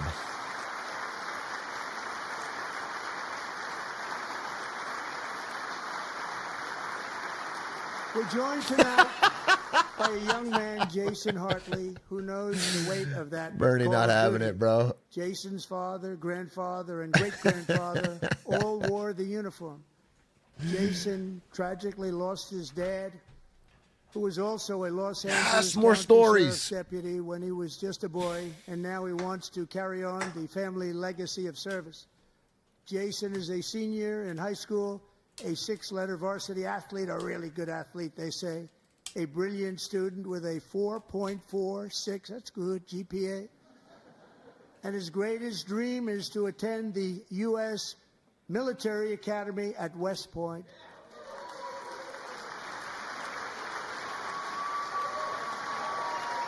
All right. I want to start doing this. I'm just going to pick a random chatter. Hey, SFW375. He's in chat. He's a great kid. He's got a 4.43 GPA. He lost both his arms and legs in a tragic explosion in Dan Clancy's city. Jason, that's a very and he's here today to give me a Twitch Prime. To get into, but I'm pleased to inform you that your application has been accepted. You will soon be joining the Corps of Cadets. Nepotism.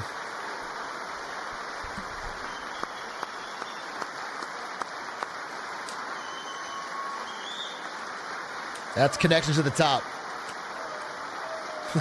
That's cute. You didn't get a high five from the kid cop / secret service.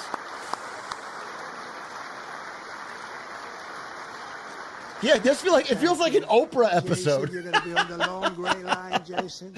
This is the plot. I mean, this is like the run of show for an Oprah episode. The most powerful military of the future.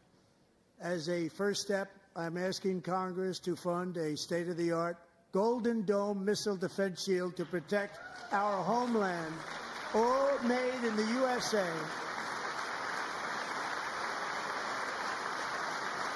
The Golden Dome. And Ronald Reagan wanted to do it long ago, but the technology just wasn't there, not even close. But now we have the technology. It's incredible, actually. And other places, they have it. Israel has it. Other places have it. And the United States should have it too, right, Tim, right? They should have it too. So I want to thank you. But it's a very, very important. This is a very expensive. Very dangerous world. Very expensive. We want to be protected, and we're going to protect our citizens. Astronomically expensive. You know how expensive the Iron Dome is, and how small Israel is, and how big America is, and how the American shipbuilding industry, including commercial shipbuilding. And a much cheaper way is just to have allies on all our borders and big oceans. If we're in a situation where people are firing missiles at the United States, we made a mistake diplomatically. The Office of Shipbuilding in the White House and offer special tax incentives to bring this industry home to America where it belongs. We used to make so many ships. We don't make them anymore very much, but we're going to make them very fast, very soon. It will have a huge impact to further enhance our national security. And this is good. Yeah, we should do this. We need to will be reclaiming the slowly but surely wean ourselves off Chinese dependence in shipbuilding. China makes I'm not kidding, it's an astronomical number. It's like 70 to 80% of all the world's ships now are in China. Announced they are buying both ports around the Panama Canal and lots of other things having to do with the Panama Canal and a couple of other canals. The Panama Canal was built by Americans for Americans, not for He's trying to hide his smile. But others could use it. But it was built at tremendous cost of American blood and treasure. 38,000 workers died building the Panama Canal. They died of malaria. They died of snake bites and mosquitoes. Not a nice place to work. They paid them very highly to go there, knowing there was a 25% chance that they would die. The most expensive project also that was ever built in our country's history, if you bring it up to modern day costs. It was given away by the Carter administration for $1, but that agreement has been violated very severely. We didn't give it to China. We gave it to Panama, and we're taking it back. This already happened. Well, sort of. I mean, The controlling interest in a majority of the Panama Canal was just bought by BlackRock from a Hong Kong-based company who owned a large amount of it. So now BlackRock has it. So it's better now. We know who to blame if anything goes wrong. Marco's been amazing, and he's going to do a great job. I think the Hong Kong company, in anticipation of possibly Trump doing something crazy, just wanted to dump it. No, he was approved. So they dumped it for, 99, but I don't know, $22 billion? Was this gentleman to BlackRock. I feel very certain. So let's assume he got 100 votes. And I'm either very, very happy about that or I'm very concerned about it. But he's already proven. I mean, he's a great gentleman. He's respected by everybody. And we appreciate you voting for Marco. He's going to do a fantastic job. Thank you. Thank you. He's doing a great job. Story just came out that Marco Rubio's pretty pissed because he keeps getting, he's like the last person to know about diplomatic decisions made by the president, even though he's supposed to be Secretary of State. We strongly support your right to determine your own future. And if you choose, we welcome you into the United States of America. He's not in the group chat, bro. For national security and even international security, and we're working with everybody involved to try and get it. Yeah, he looked really pissed on the couch when the Zelensky meeting was happening. Security. And I think we're going to get it. One way or the other, we're going to get it. We will keep you safe. We will make you rich, and together we will take Greenland to heights like you have never thought possible before. It's a very small population, but very, very large piece of land and very, very important for military security. America is once again standing strong against the forces of radical Islamic terrorism. Bro, did you see? 3.5 years ago, ISIS terrorists killed 13 American service members and countless others in the Abbey Gate bombing during the disastrous and incompetent withdrawal from Afghanistan. Not that they were withdrawing, it was the way they withdrew. Perhaps the most embarrassing moment in the history of our country. Oh, come on. Tonight I am pleased to announce that we have just apprehended the top terrorist responsible for that atrocity, and he is right now on his way here to face the swift sword of American justice. Bro, did you see that Canada is going to the UK to get a deal that gets access to their nuclear umbrella, which means that the UK would give nuclear protection to Canada were America to invade. The Canada is going to UK. And I want to thank especially this is fucking crazy. This is the story from today. Arrest this monster. This was a very momentous day for those 13 families. Those were our two closest allies. Well, most of them, whose children were murdered, and the many people that were so how do you even people so badly how do you in 2 months get Canada to get a nuclear guarantee against America? Such incompetence was shown that when Putin saw what happened, I guess he said, wow, maybe this is my chance. That's how bad it was.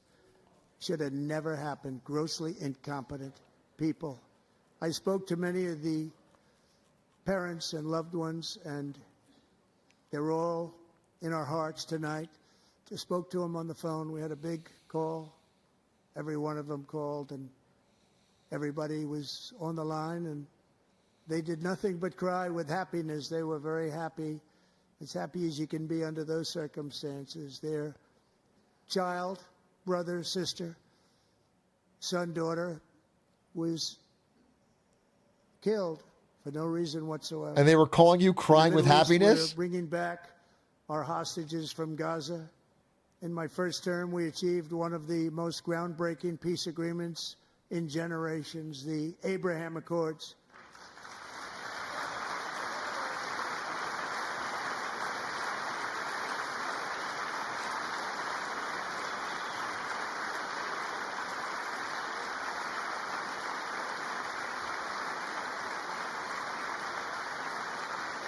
And now we're going to build on that foundation to create a more peaceful and prosperous future for the entire region. A lot of things are happening in the Middle East. People have been talking about that so much lately with everything going on with Ukraine and Russia. But a lot of things are happening in the Middle East. It's a rough neighborhood, actually. I'm also working tirelessly to end the savage conflict in Ukraine. Millions of Ukrainians and Russians have been needlessly killed or wounded in this horrific and brutal conflict with no end in sight. The United States has sent hundreds of billions of dollars to support Ukraine's defense with no security, with no anything. That's just mad they're clapping about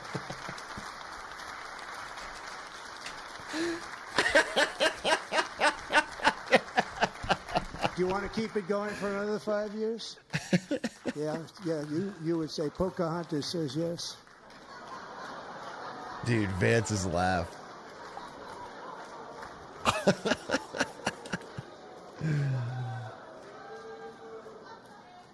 2,000 people are being killed every single week. More than that. They're Russian young people. They're Ukrainian young people. They're not Americans, but I want it to stop. Meanwhile, Europe has sadly spent more money buying Russian oil and gas than they have spent on defending Ukraine, by far. Think of that. They've spent more buying Russian oil and gas than they have defending. And we've spent perhaps $350 billion, like taking candy from a baby. That's what happened. And they've spent $100 billion. What a difference that is.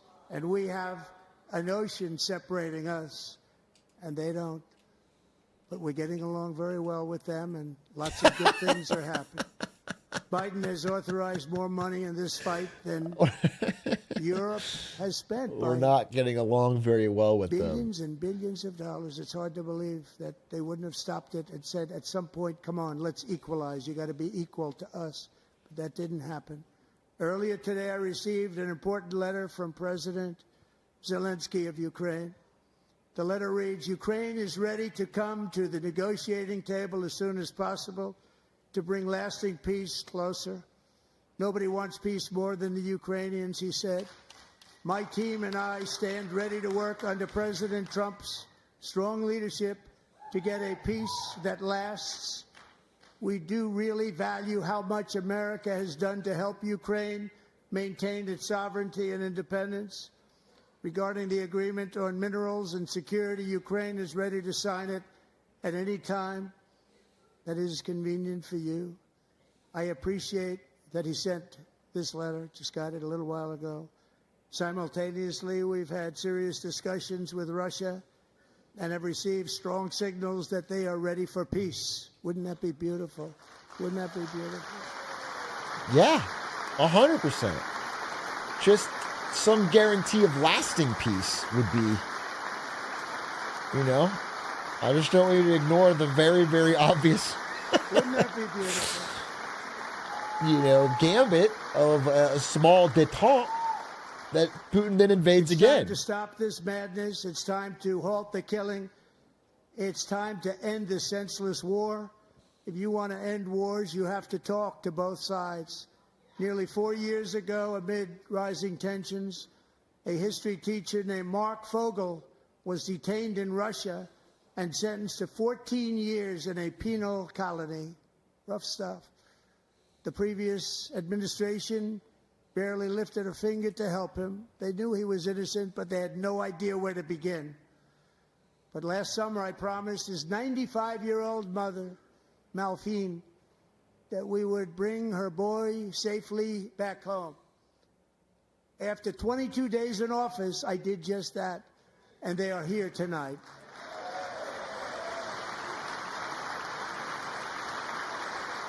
Chattel spamming penile colony. You guys vote? You guys vote?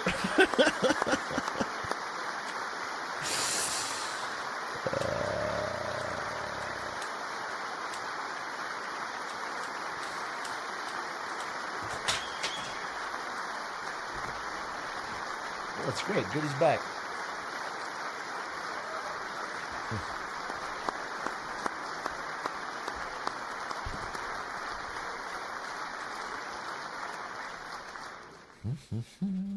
Mark and his great mom, we are delighted to have you safe and sound and with us. As fate would have it, Mark Fogel was born in a small rural town in Butler, Pennsylvania. Have you heard of it? Where his mother has lived for the past 78 years. I just happened to go there last July 13th for a rally. That was not pleasant. Was she behind it? Where I met his beautiful mom right before I walked onto that stage. And I told her I would not forget what she said about her son. And I never did I? Never forgot. Less than 10 minutes later, Curious. at that same rally, gunfire rang out, and a sick and deranged assassin unloaded 8 bullets from his sniper's perch into a crowd of many thousands of people. My life was saved by a fraction of an inch, but some were not so lucky. Corey Comparator was a firefighter, a veteran, a Christian, a husband, a devoted father, and above all, a protector. When the sound of gunshots... This is legitimately the exact same speech. Sound. Corey knew instantly what We've watched this speech on this stream. It's the exact, it's the same speech. On top of his wife and daughters and shielded them from the bullets with his own body. Corey was hit really hard. You know the story from there. He sacrificed his life to save theirs. 2 others, very fine people, were also seriously hit. But thankfully, with the help of 2 great country doctors, we thought they were gone and they were saved. So those doctors had great talent. We're joined by Corey's wife, Helen, who was his high school sweetheart, and their 2 beloved daughters, Allison and Kaylee. Thank you.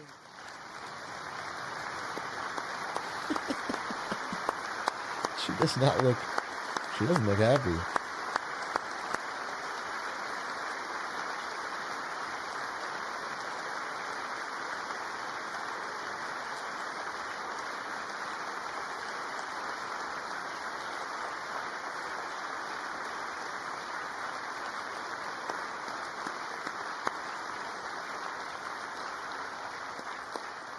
Maybe they're trying to look nobly sad, yeah, but they look angry. To Helen, Allison, and Kaylee, Corey is looking down on his 3 beautiful ladies right now, and he is cheering you on. He loves you.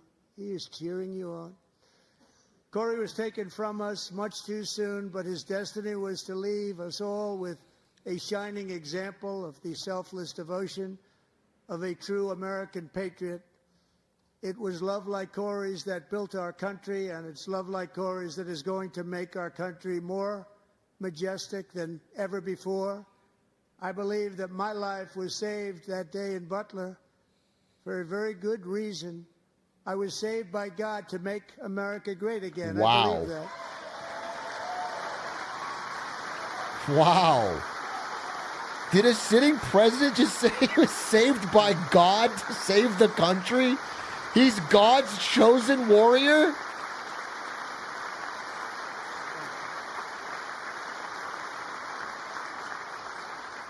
That's fucking crazy. Thank you very much. From the patriots of Lexington and Concord to the heroes of Gettysburg and Normandy, from the He's got the divine right of kings.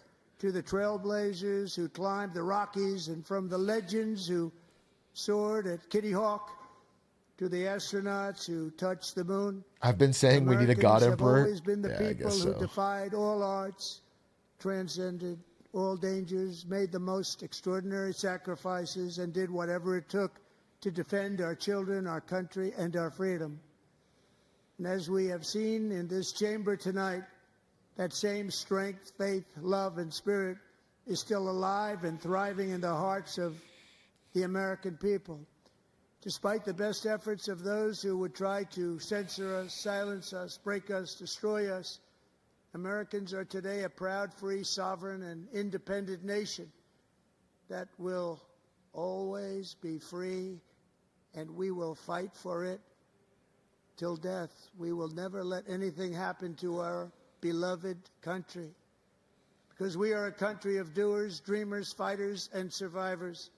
Our ancestors crossed a vast ocean, strode into the unknown wilderness, and carved their fortunes from the rock and soil of a perilous and very dangerous frontier.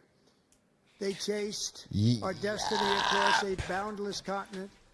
They built the railroads, laid the highways, and graced the world with American marvels like the Empire State Building, the mighty Hoover Dam, and the towering Golden Gate Bridge. They lit the world with electricity, broke free of the force of gravity, fired up the engines of American industry. Why does Vance look so concerned with this one?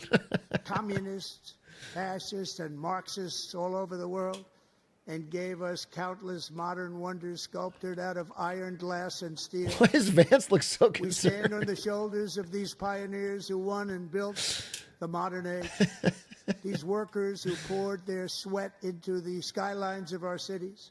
These warriors who shed their blood on fields of battle and gave everything they had for our rights and for our freedom. Now it is our time to take up the righteous cause of American liberty.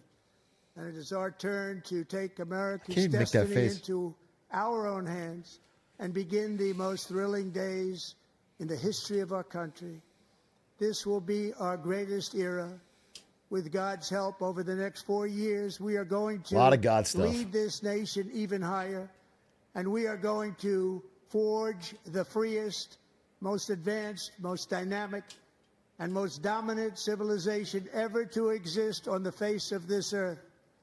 We are going to create the highest quality of life, build the safest and wealthiest and healthiest and most vital communities anywhere in the world. We are going to conquer the vast frontiers of science, and we are going to lead humanity into space and plant the American flag on the planet Mars and even far beyond. Is that Elon? Did Elon say hell yeah? Hell yeah.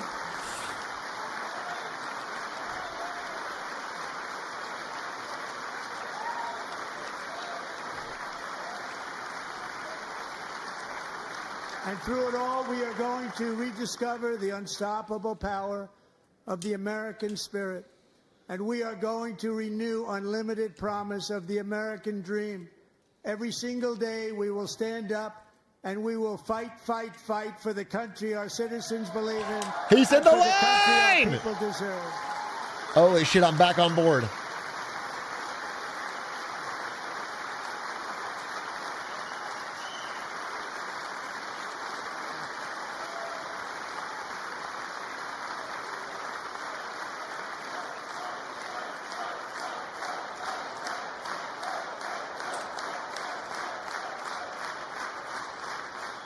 My fellow Americans, get ready for an incredible future, because the golden age of America has only just begun. It will be like nothing that has ever been seen before. I agree. Thank you, God bless you, and God bless America. I agree. It will be like nothing we've ever seen before. Wow, what a speech! Thoughts? I personally was blown away. I personally was blown away. Kind of missed the crypto, kind of missed the Silk song, but...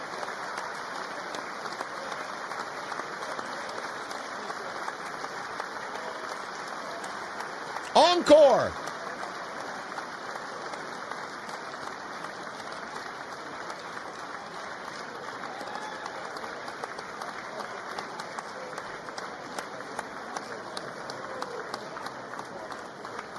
Play Wonderwall.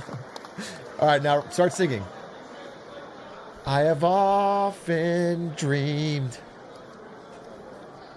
And then all the Democrats come back in. Thank you very much. Great job. Thank you.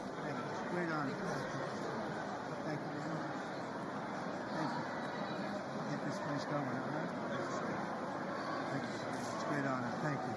Thank you, Mr. President. Thank you very much.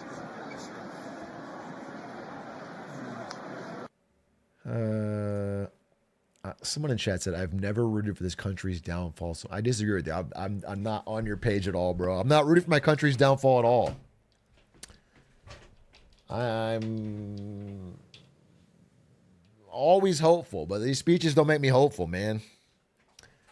I'm always hopeful, but that speech to me felt like a whole lot of nothing. Whole lot of pandering, whole lot of one-off stories, whole lot of playing to the cameras, and really short on anything substantive. And the thing about the economy seemed like a huge deflection. It basically said, like, I mean, there was one line that was like, there might be a little bit of a bumpy ride on the way. You know? Like, these tariffs are going to make everything great. It might seem a little, and it's like, that's people's lives, bro. I mean, that's, you know, bear with us. Bear with us. I feel like, especially for people in this chat, if you're under, I don't know, if you're under 30, I feel like there's a lot of people that don't even know. I saw a tweet today. It was like, people think of recession, they think of it's like a political talking point for, you know, it's like something you say, and it's like, it sounds bad, but it doesn't mean anything. It's like, it's a real thing that, you know, people lose their jobs. People's 401ks evaporate. People have no money. People, you know, if you graduate or try to find a job during a recession, your entire lifetime earnings are affected. It's a real fucking thing. It's disastrous. So I just think he's a little cavalier with it. It's the biggest issue of our time right now, and he's talking about it like it's like, not even that it's not going to happen, but like that'll be worth it. They're almost inducing it. It's the first like presidentially induced recession. Yeah, Elon Musk saying we got to take a little pain to get to.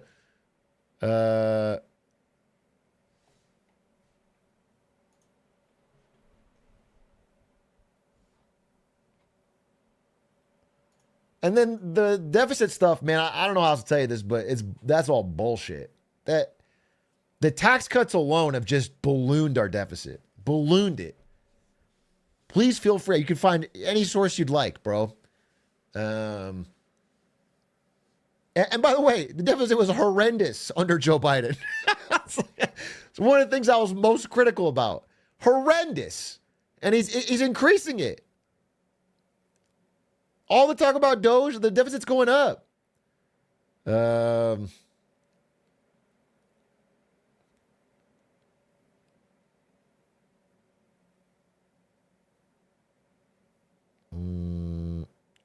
I have often dreamed.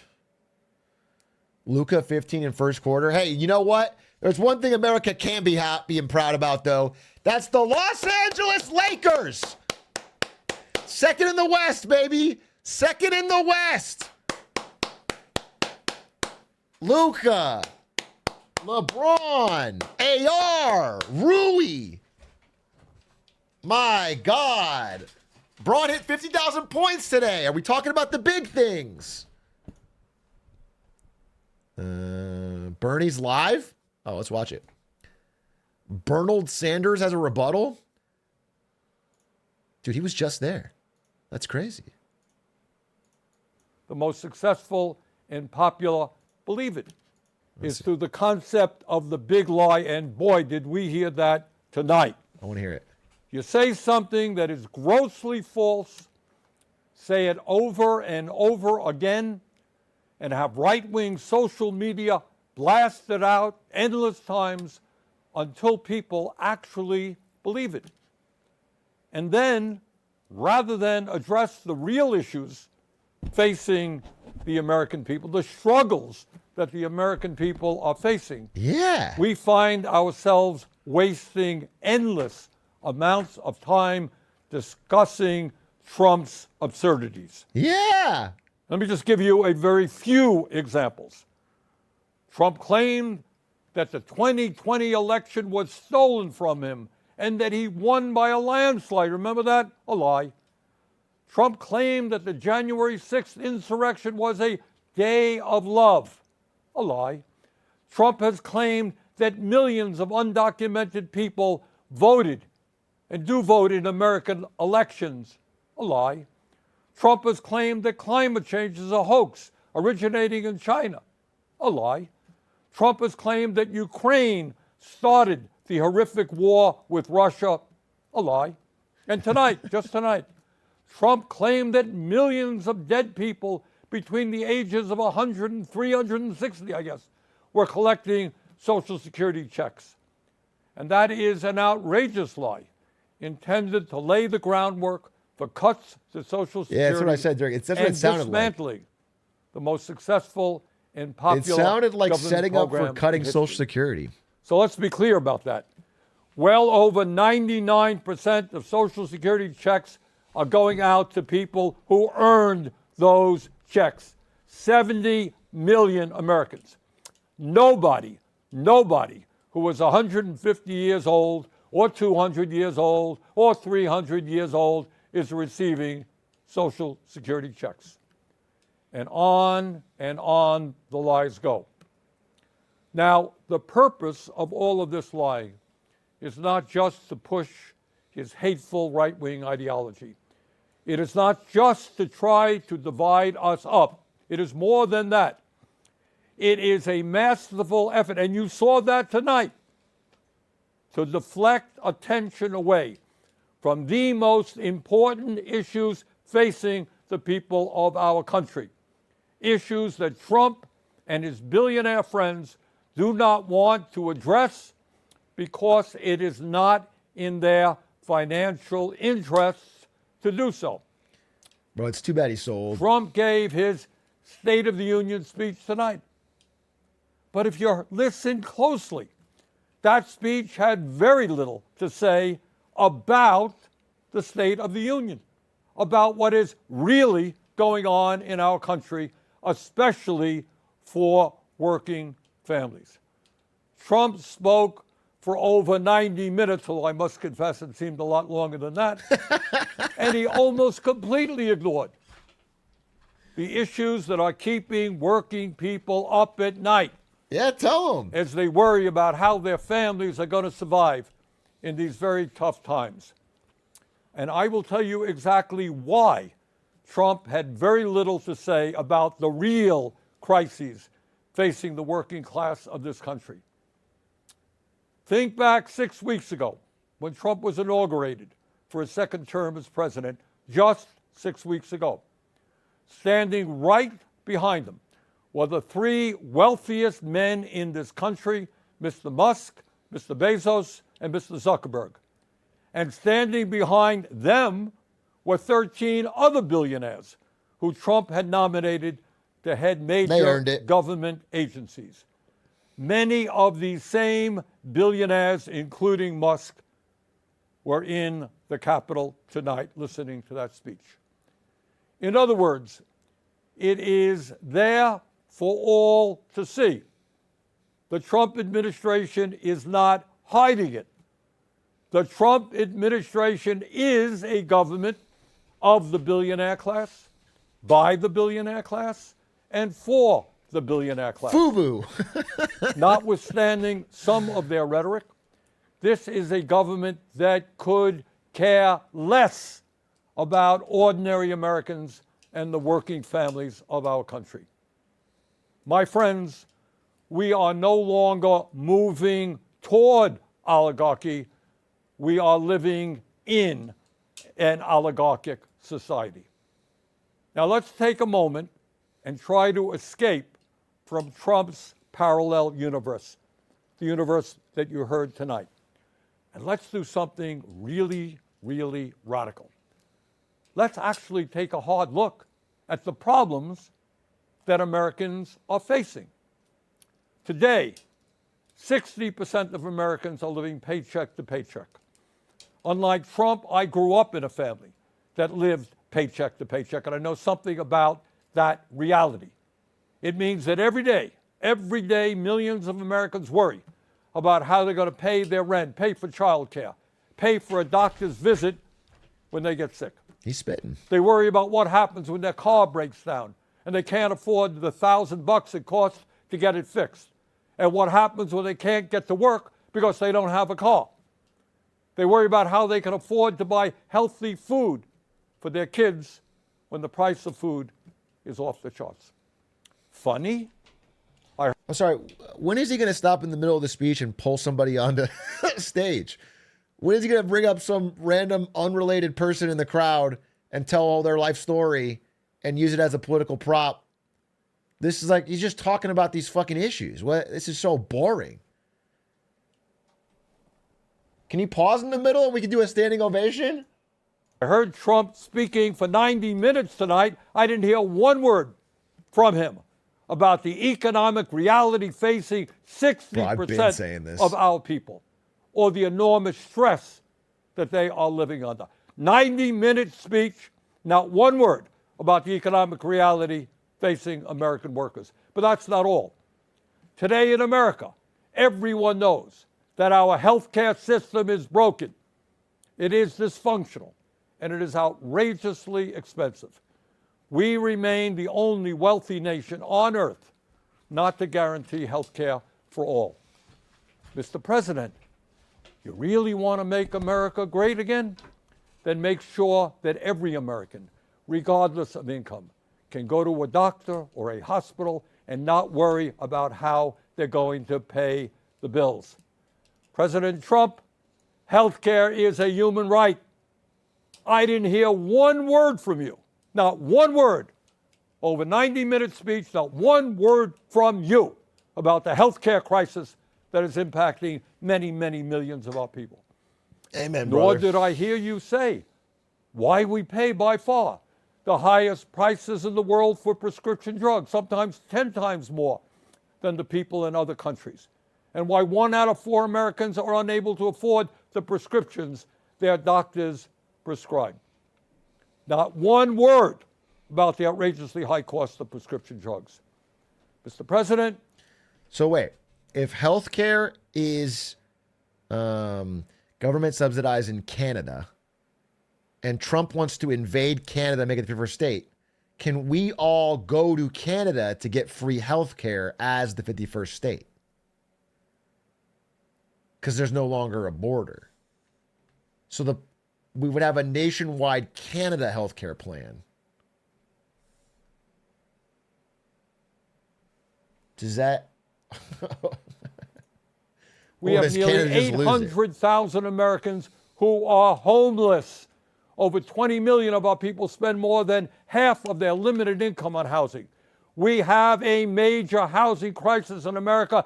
Everyone knows it, apparently, except you. Because in your speech tonight, I didn't hear you mention the housing crisis. Today in America, we have more income and wealth inequality than we've ever had. 3 richest people in America, the folks Trump invited to stand behind him at his inauguration, now own more wealth than the bottom half of our society, 170 million Americans. If you're telling me that 175 million Americans, the broke half, really worked harder than Elon Musk, Jeff Bezos, and Mark Zuckerberg, you're a fucking liar, Bernie. I'm sorry to say. I'm sorry. Normally I would agree with you, but I have to draw the line somewhere. This is fucking insane. Those 3 men worked their asses off for that money, and you're telling me that 175 million brokies deserve the same amount or more? It's criminal. It's ridiculous. I'm sorry, but it just has to be said. Did anyone out there hear one word from the President of the United States on that enormous... For new chatters, I'm not being sarcastic. This is what I believe in my heart and soul. Put the clip up, please. Okay? If you're new here, drink it in, folks. I have a different way of thinking around here. Important issue which gets to the very fabric of our society. So few owning so much while so many people suffer. And here's something else the president forgot to discuss.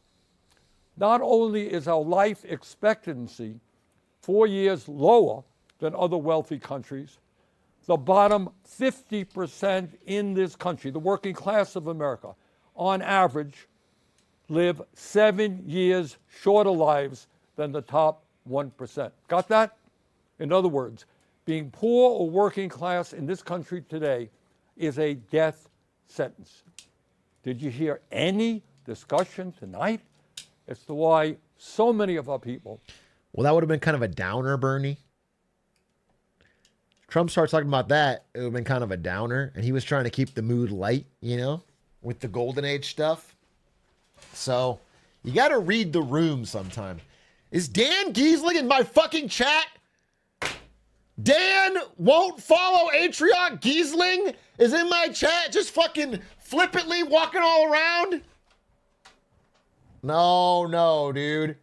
This is a different America now, Dan. I just heard from Trump that we're changing things. Dan, I heard you're like vice president of Clancyville.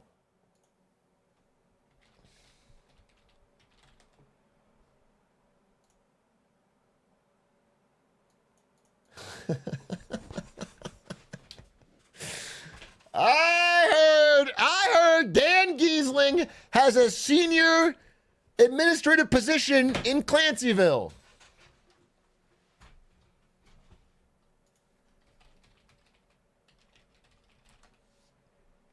All right, I just checked Twitter. He actually does follow me. I don't know when that happened. It might have been right now. I don't know when that happened. It's between my crash out rant and now.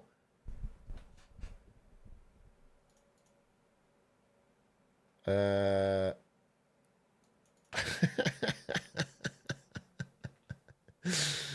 right, Dan, I'll DM you. Did you beat Radon yet? Who knows? Was it Dan Giesling fans in here? Did you beat Radon? He's one hit off. No, Dan. No, Dan. I'm sorry. I can't.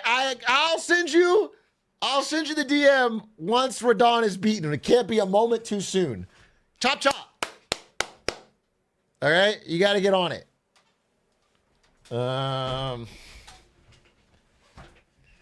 right, wait. I cut off Bernie Sanders. I'm sorry for Dan Giesling. What a world. Are living shorter lives than they should. During his speech tonight, Trump did not have one word to say about how we are going to address the planetary crisis of climate change. The last 10 years, as most Americans know, have been the warmest ever recorded, and extreme weather disturbances and natural disasters. I've got a plan. I've been reading some comments. I've got a plan. America has 112 running nuclear reactors.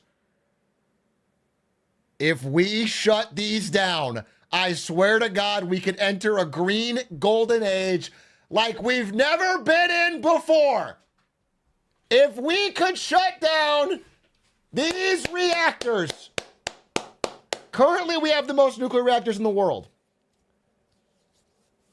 But I think we can get off those quickly and efficiently. Have been taking place all over the world, from California to India, across Europe to North Carolina. And yet, not surprisingly, Trump had nothing to say about climate change except, I guess, drill, baby, drill. Well, someone in chat said, you realize nuclear reactors are clean energy, right? Wait, do we have a lot of new chatters today? Am I actually, well, I can't see my numbers. Is it up? Oh, it's up. Okay. Whoa! Oh, we're really playing to the crowd, huh? They're never going to know where I stand. They'll never know where I stand. I'm going to mix you all up. Well, that's going to help a whole lot. And let's be clear. Not only did Trump fail to talk about some of the most important issues facing the working class of America, but the solutions, in quote, he proposed would only make a bad situation even worse. Yep, I did hear Trump talk tonight about some tax breaks for working families in terms of not taxing tips, not taxing Social Security, and not taxing overtime. Fine. But that is chump change compared to the benefits he's going to give to the 1%, and it doesn't tell the whole story about his tax policies. According to a recent study by the Institute on Taxation and Economic Policy, if all of Trump's so-called America First policies are enacted, including his tariffs, which he spoke a lot about tonight, the bottom 95% of Americans will see their taxes go up, while the richest 5% in our country will see their taxes go down, way down. This is going to be awesome for me. Tonight, in so many words, Trump urged Congress to pass his big, beautiful budget. Do you know what's really in it? This budget would cut Medicaid by $880 billion. Oh, I guess Trump forgot to talk about that. $880 billion cut in Medicaid. According to one estimate, it means that up to 36 million Americans, including millions of children, would be thrown off the health insurance they have. Hey, a 90-minute speech tonight, not one word about throwing millions of kids off of the health insurance they have.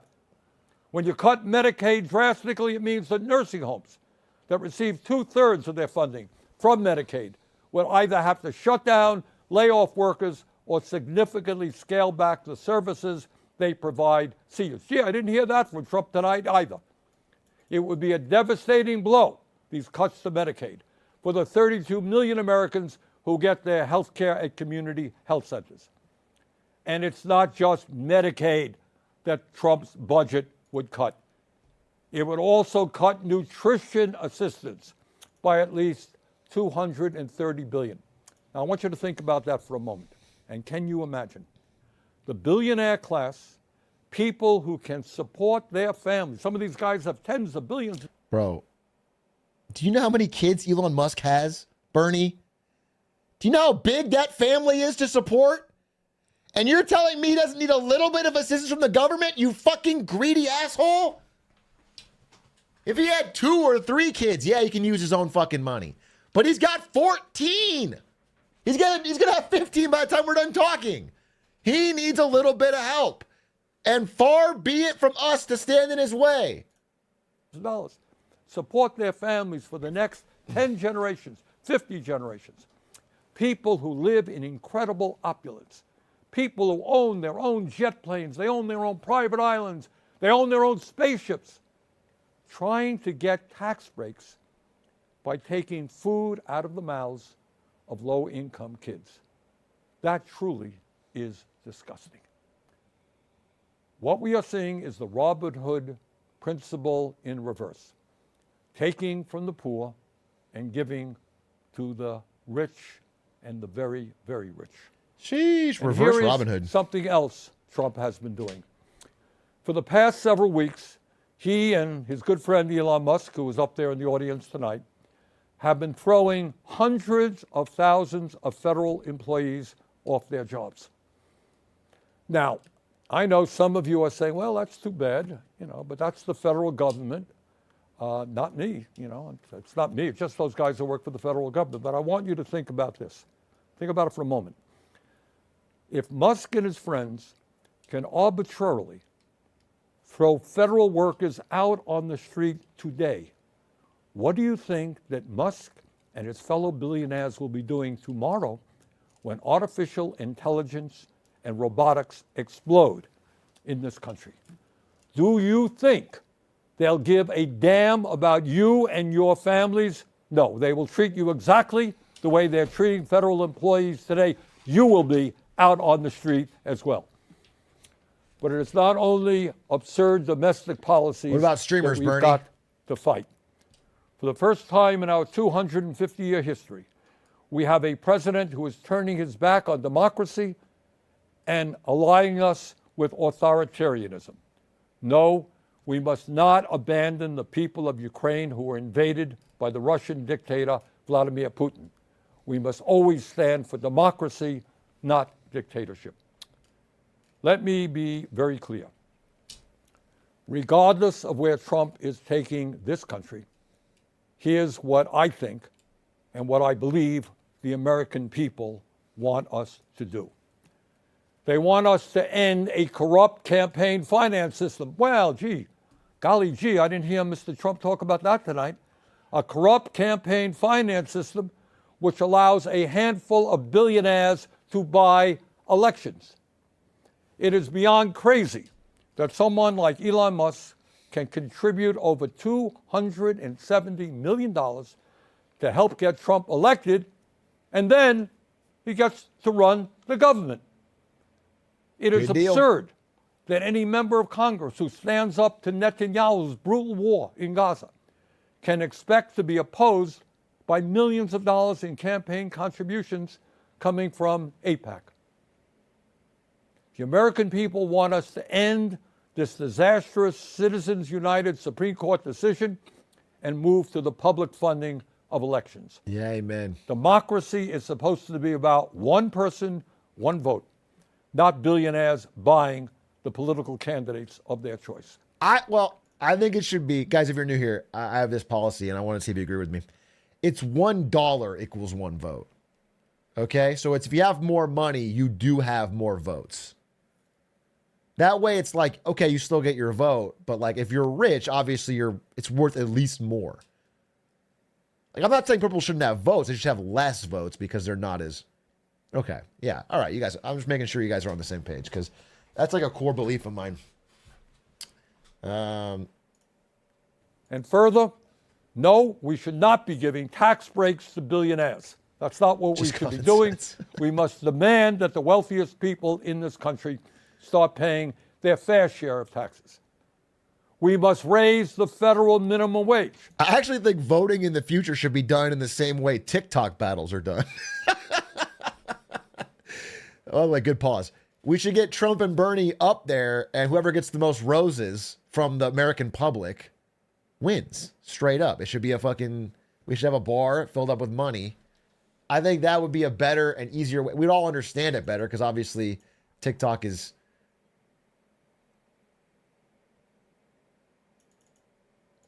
Oh, thank you for the gifties. I'll use those for votes. Zothram, thank you for the 10 gifties. I'll use those for votes. $7.25 an hour to a living wage of at least $17 an hour. We must make it easier for workers to join trade unions, grow the union movement, and prevent corporations from violating labor laws with impunity by passing the PRO Act, legislation that I will be introducing tomorrow. No, we are not going to cut Social Security. Quite the contrary. We must expand Social Security benefits and extend its solvency for the next 75 years by scrapping the cap that allows a billionaire to pay the same amount into Social Security as a truck driver. Too many of our seniors are hurting today for us to be talking about cutting Social Security. Over 20% seniors in this country living on $15,000 a year or less. Further, instead of making massive cuts to Medicaid, we must join every other major country in guaranteeing health care to all of our people through a Medicare for All single-payer program. We must also take on the greed of the pharmaceutical industry, get them to charge us what they charge other countries, reducing prescription drug prices by 50%. And at a time of a terrible housing crisis in Vermont and in every area of our country, we must build at least 4 million units of low-income and affordable housing, stop corporate landlords from jacking up rent prices, and establish a cap on rent. I don't agree with that one. Competitive global the rest economy. of the speech, though. We need the best educated workforce in the world. All of our young people must have the ability to get a higher education by making public colleges, trade schools, and universities tuition-free and canceling student debt. Yes, we can create millions of good-paying jobs by combating climate change and moving our energy system away from fossil fuels and into sustainable energy. You know, I heard a lot. The real way to get rents down, look at what they just did in Austin. You have to really you have to do everything you can to scrap the NIMBY zoning laws. If you make it so people can build and create denser housing, 100% housing will appear instantly. Instantly. There's insane demand. That is how it works. If Austin had tried rent controls, they would be in the exact same housing problem with a few people getting a subsidy from everybody else, including young people, new people to the city, anyone trying to transition in who can't get a house. Rent controls a pretty consistently disastrous policy. It is a short-term political move that helps people that already have a house. Fine, I mean, they need help, but it hurts everyone else. There's a consistent drag. But if you cut the NIMBY policies, I mean, Austin rents just dropped like 22% because they made a concerted effort to do this. Supply went up insanely, and now prices are in free fall. It works. The real problem is the zoning laws where you can't build anything. But I don't begrudge Bernie, one thing I disagree on. A lot of talk about freedom tonight from Mr. Trump. Well, in a free society, we must absolutely guarantee that it is the women of America who control their own bodies, not the local. What's NIMBY? It means not in my backyard, and it's NIMBY. And it's basically people that are always saying like, yeah, we really should build more housing for low-income people. But then when you try to build it, they block it because I don't want it near me, not in my backyard. It might hurt my property value. It's a big problem in almost every city in America where people will talk about wanting these things, but the second it has any impact or anything near them, they'll do everything they can to block it.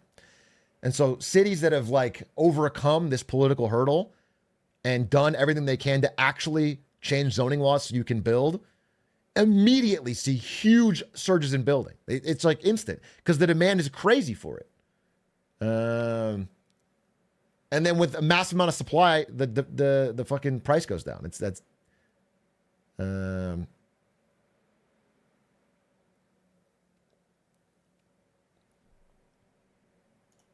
local, state, or federal governments. Now, I know, because I've heard from many of you, that there are a lot of people out there who are feeling angry and frustrated at what's going on here in Washington, D.C. And some of you may feel a bit hopeless. So let me say this. At this particular moment in history, despair is not an option.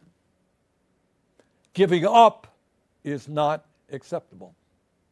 And none of us have the privilege of hiding under the covers. The stakes are just too high. Let us never forget, real change only occurs when ordinary people stand up by the millions against oppression and injustice and fight back. That is the history of the founding of our nation, when brave men and women took on the mighty, invincible British Empire. It is the history of the abolitionist movement, the history of the labor movement, the history of the civil rights movement, the women's movement, the environmental movement, and the gay rights movement. Yes, I know. The oligarchs are enormously powerful. I deal with them every day. I know that. Yes, they have endless amounts of money. Yes, they control our economy, and they own much of the media. They have enormous influence over our political system. But from the bottom of my heart, I am convinced that they can be beaten. Sheesh. If we stand together and not let them divide us up by the color of our skin or where we were born or our religion or the language we speak or our sexual orientation. If we bring our people together around an agenda that works for the many and not just the few, there is nothing in the world that can stop us. We can win. We will win. Let us go forward together. Thank you all very much. Sheesh. That was a good speech. That was actually a pretty incredible speech, given that he did it live after we just saw him at the congressional address. That's pretty crazy. That's pretty impressive. That's not as impressive as doing a Marketing Monday with no script, but I mean, it's a solid number too. I'm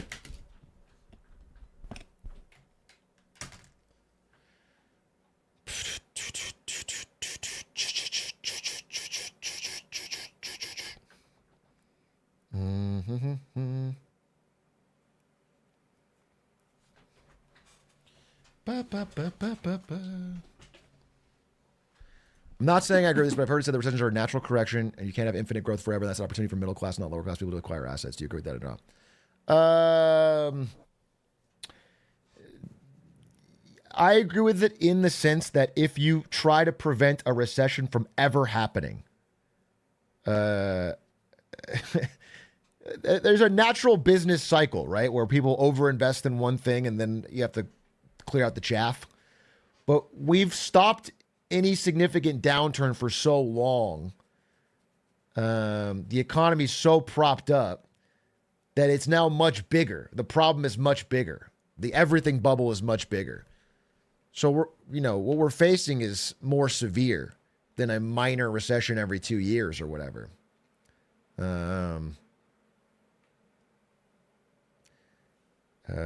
Let me try and be clear about what I'm saying here. I have many videos, even during Biden's administration, where I said our economy is weaker than it appears, where we clearly have some regular people struggling. We're clearly headed on a bad path. The private sector is not creating any new jobs. We're largely propped up by government spending. The difference that I think I'm pointing out with Trump is that he is not only not trying to prevent it, he's like actively accelerating it. I've never seen a president like basically try to force us into a recession. And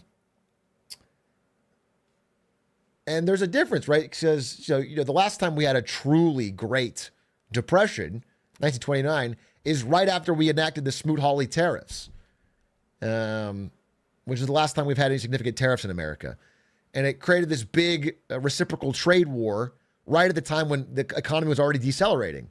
And we ended up with a really fucking bad disaster, an economic disaster, right? And so there's reason many people are so against tariffs and to start these massive trade wars left, right, and center, which is willy-nilly. I mean, we're doing trade wars in every direction at the exact same time as the regular economy is already really slow. It's slowing down dramatically. I mean, we're getting these big downward revisions to GDP, to job numbers, to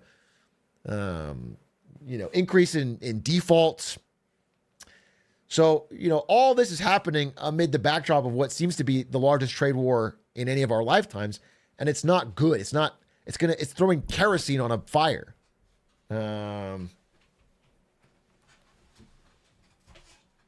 Is my stance on that. But he has the mandate of heaven, so.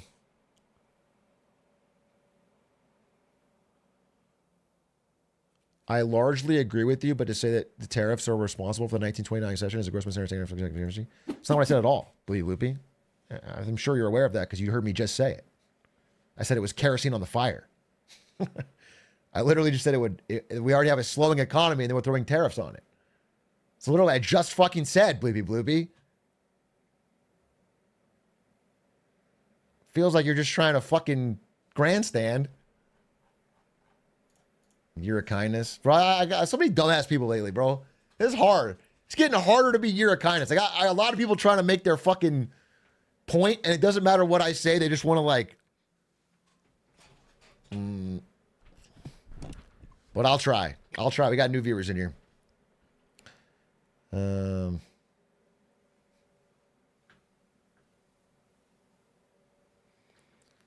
As a non-American, I'm curious if you think on a long enough time scale, 5-10 years, the change of Trump's program will work. The only one that I think has serious merit is the idea that over the past 20, 30 years, basically since the introduction of China into the WTO in 2001, 2, almost all of global manufacturing has shifted to China. It's like over 55% of global manufacturing is in China. So a small but steadily increasing tariff on Chinese manufacturing so that we can start to onshore or friendshore shipbuilding, EV manufacturing, things like that. I can see the point of that. I can see, but America cannot make everything. And a ad hoc, random, willy-nilly trade war on all of our allies at the same time as we try to put pressure on China is insane. It's fucking insane. We have no friends. We have no fucking friends. It's crazy. By the way, if you were a country like America that is facing a new rising geopolitical rival like China that is essentially attempting to take all the slice of the pie of global manufacturing, it would be nice to have strong ties with Canada, Mexico, Europe, Brazil, anyone to sort of, South Korea, Japan, to make a concerted effort to sort of have the same tariffs. You know, for a while, the EU was copying our tariff strategy on China. So it's like a concerted effort. So you can get the manufacturing friendshored. We're not doing that now. We're attacking all of them too. It's silly. It's insane. Is Trump scaring the hose? Yeah, he's scaring the hose. That's the...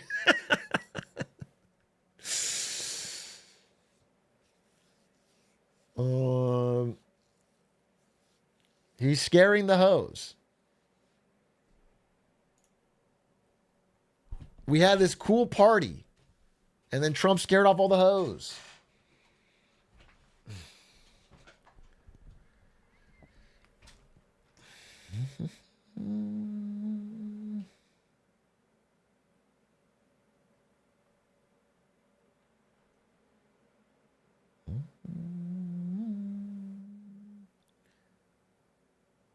People like my dad never thought Trump would do tariffs. Yeah, dude, there was the fucking what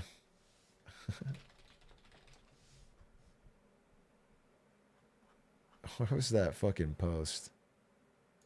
Yeah, this guy, Geiger Capital. In 24, right before the election, right after the election. No one other than fairly stupid partisans on the left think Trump is truly going to implement 20% tariffs and everything across the board. It's like, bro, he just did. It's 25% though. I guess you're right about that. It wasn't 20, it was 25. They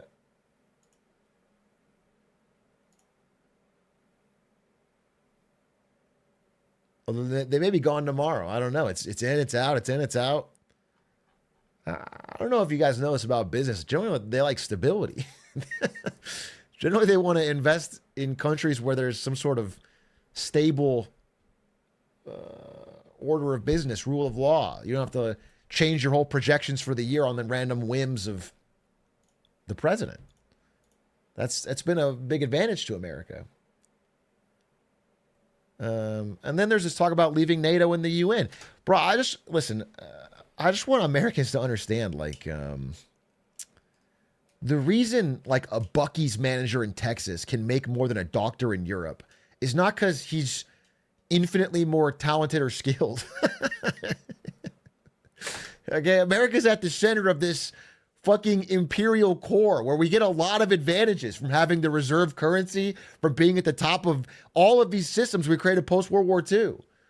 The salaries here are higher for that reason. We have our own economic problems, don't get me wrong, but we experience a lot of benefits from this system that we set up.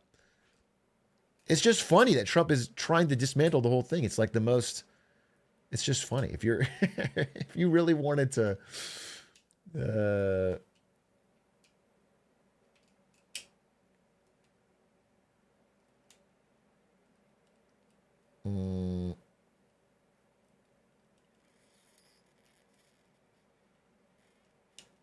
anyway, I have to talk about stuff. I got to do a presentation.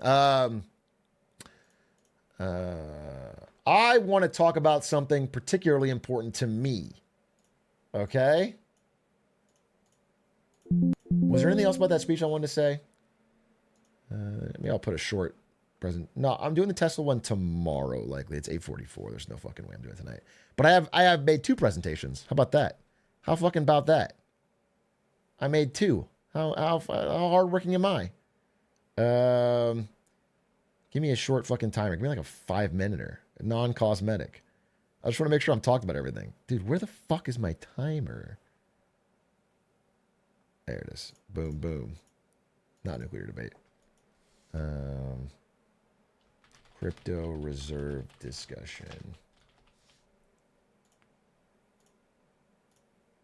Put it right here.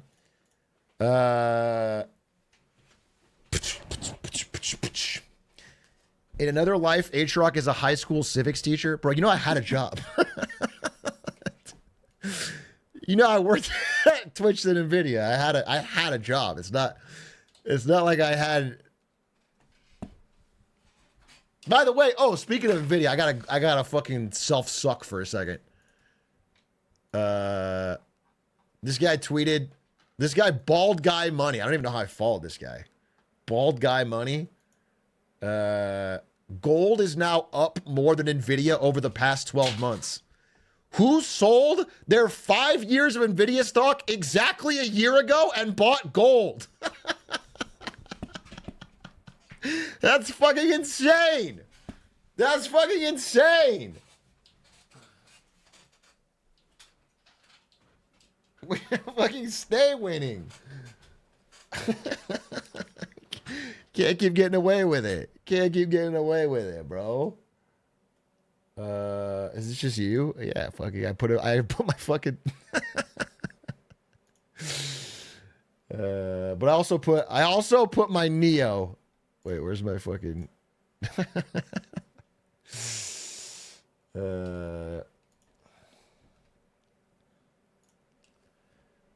Just she's got to balance the good with the bad, you know. I checked the stock game. What happened to the meta stock? Did Aiden sell? No, you're not allowed to sell. I think Aiden. Oh, it's just a glitch. It says Aiden lost. No, Aiden did not lose that much money. Meta did not go to 0. It's just a glitch. Didn't update. Do you imagine Mark Zuckerberg was now worth $0? No, actually, once it's fixed, Aiden will definitely be above Ludwig. I don't know where Meta's at today, but looks like he's down 114 without this, maybe something like this. Yeah, he would be number 4. The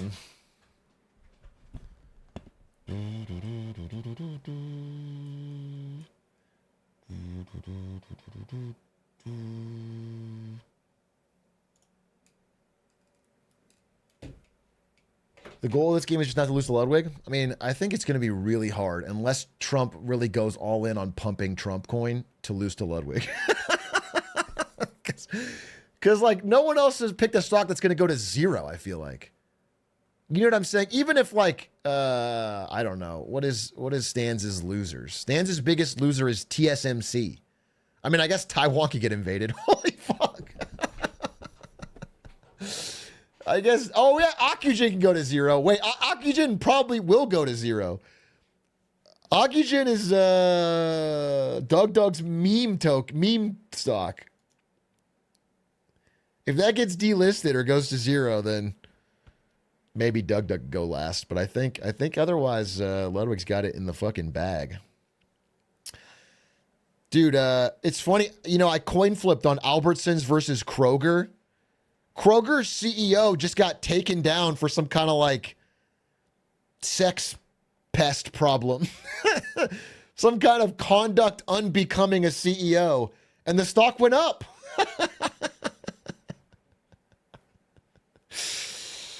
The stock went up. Fuck, dude.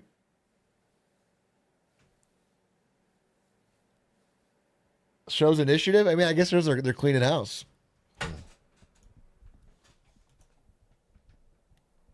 Oh, I moved my shit.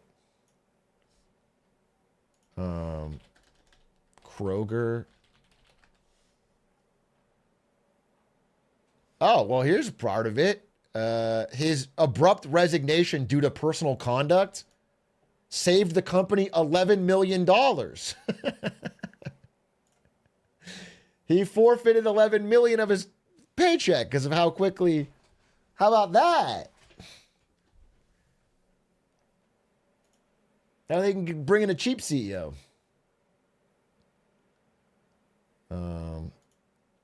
Would this unstable time period not be the best time for China to invade Taiwan? So I like half joking, but I have been saying this, which is that like I would not surprise me at all for China to make a move during Trump's tenure, because he has shown he truly has no will to fight any of this stuff. He doesn't want to do it. Like zero interest. I think he just said something too.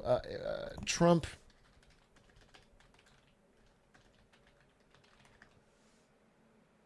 It was like at a TSMC. Yeah. Here it is. Wait, can I get this speech? He was at a TSMC announcement where they were opening stuff in America, and he was like, yeah, if China took Taiwan, that would be catastrophic, obviously. But because of this building, we'll at least have a position where we have this very, very important business, a big part of it in the United States. That's, I mean, I need to find the clip. I'm just reading the article, but this is, you know what I'm saying? So it's not unreasonable to think that, like, yeah, he would write it off. And it does feel like TSMC building in America is like their last leverage gone for at least America to get involved.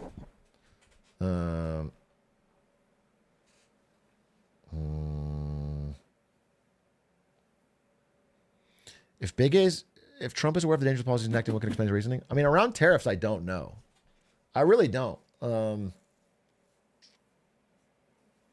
Yeah, I don't know. I know that his Treasury Secretary spoke out harshly against them before getting the job against tariffs. So I don't know. I don't know who around him is advising on these things. I don't know where he gets the idea that they're so good. I don't know where the strategy came to use them on everyone all at once, everywhere all at once. I don't understand. I can't see the logic in it. I can't see like a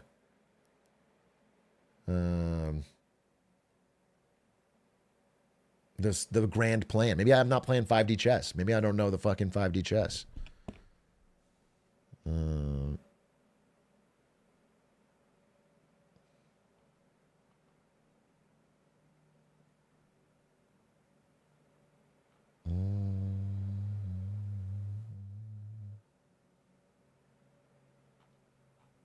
Our conservative commentator. Well, did you see the thing where he made a post? Okay, he made a post. Trump played both sides like a master chess player. In the end, Zelensky will have no choice but to concede. He did this post, and it was yoinked directly from a Facebook post that someone had made. Like, not like word for word.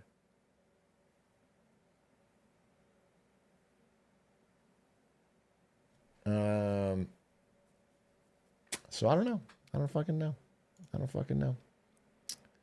Couldn't tell you. All right. Well, I'll tell you about this. There has been many things I've laughed about and made light of, and many things that I disagree with, but could see someone else's POV on. But there's one thing that I'm having a really, really fucking tough time with that I want to talk with you right now. This thing has actually got me pretty fucking disappointed, pretty fucking confused. And I want to bring it up right now. But first, I need you to look at the screen. Tell me what you see.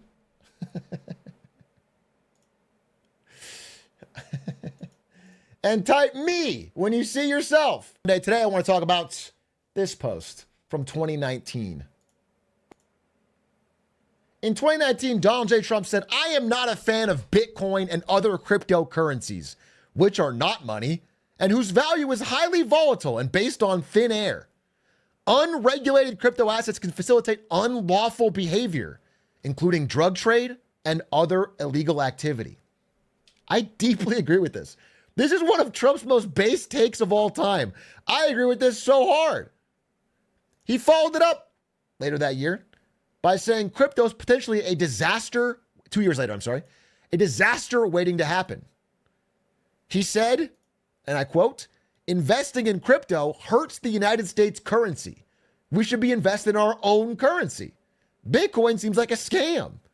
And the euphoria around this currency is watering down the US dollar. Based. Then, in this recent election cycle, something changed. He became extremely, comically pro-crypto. It may have something to do with the large amount of donations made by the crypto industry. I promise to make America great again, this time with crypto. World Liberty Financial, he's a large investor in it, is planning to help make crypto the America the crypto capital of the world. The whitelist for eligible persons officially, this is a sponsored tweet. This is a presidential sponsored tweet in September 2024. #ad. He said, I would like to wish our great Bitcoiners a happy 16th anniversary of Satoshi's white paper. We will end Kamala's war on crypto. Bitcoin, a decentralized global digital currency, will be made in the USA. Well, Trump.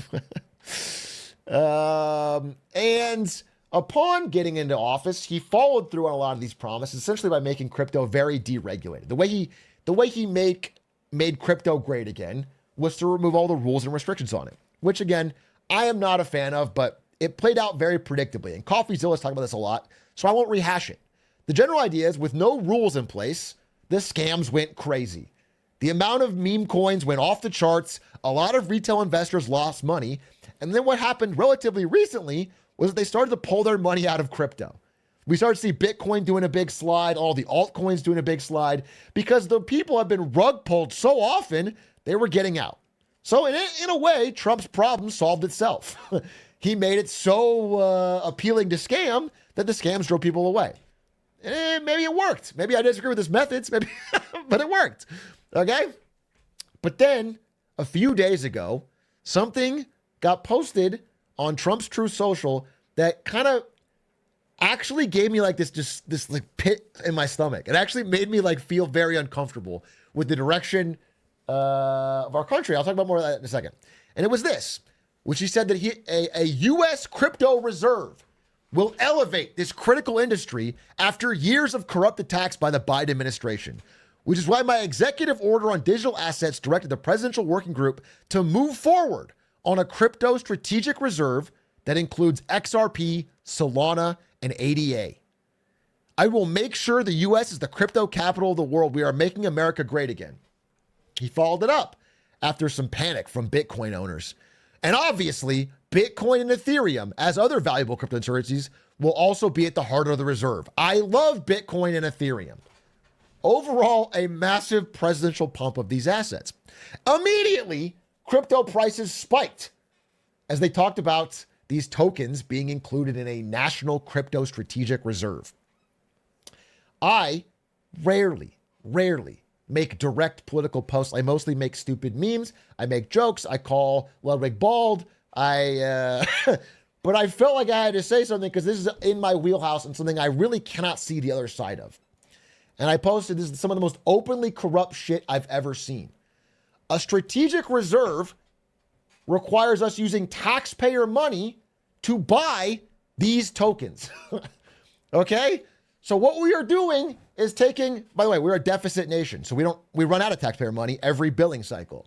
So this is actually going out to the rest of the world and issuing IOUs to borrow money to buy 3 shitty crypto tokens plus Bitcoin plus Ethereum.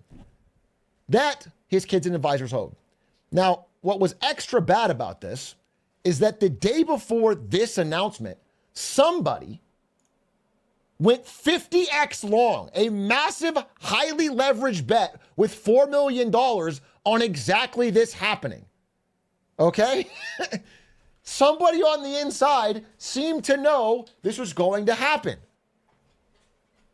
This level of corruption is not normal.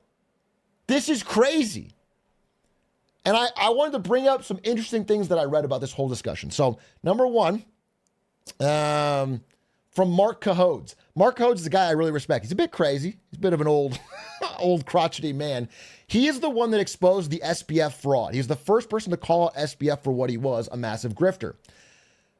Marco said, no need to worry. There will now be a crypto reserve of worthless garbage brought to you by a South African pump and dump artist named David Sachs. So let's get into David Sachs real quick. This is David Sachs. David Sachs is America's new crypto czar. Apparently, we need an official person in charge of crypto. David Sachs is a former podcast host and tech billionaire guy who's now our America's crypto czar. If you've heard David Sachs' name before, maybe it's from his podcast, or maybe it's from the fact we covered him on this channel back during the Silicon Valley Bank bailout. He was one of the world's whiniest billionaires begging for Silicon Valley Bank to get bailed out because he'd made an investment in it. He basically said, if the government doesn't come in and bail out this bank, the whole economy will crash. The crisis will spread.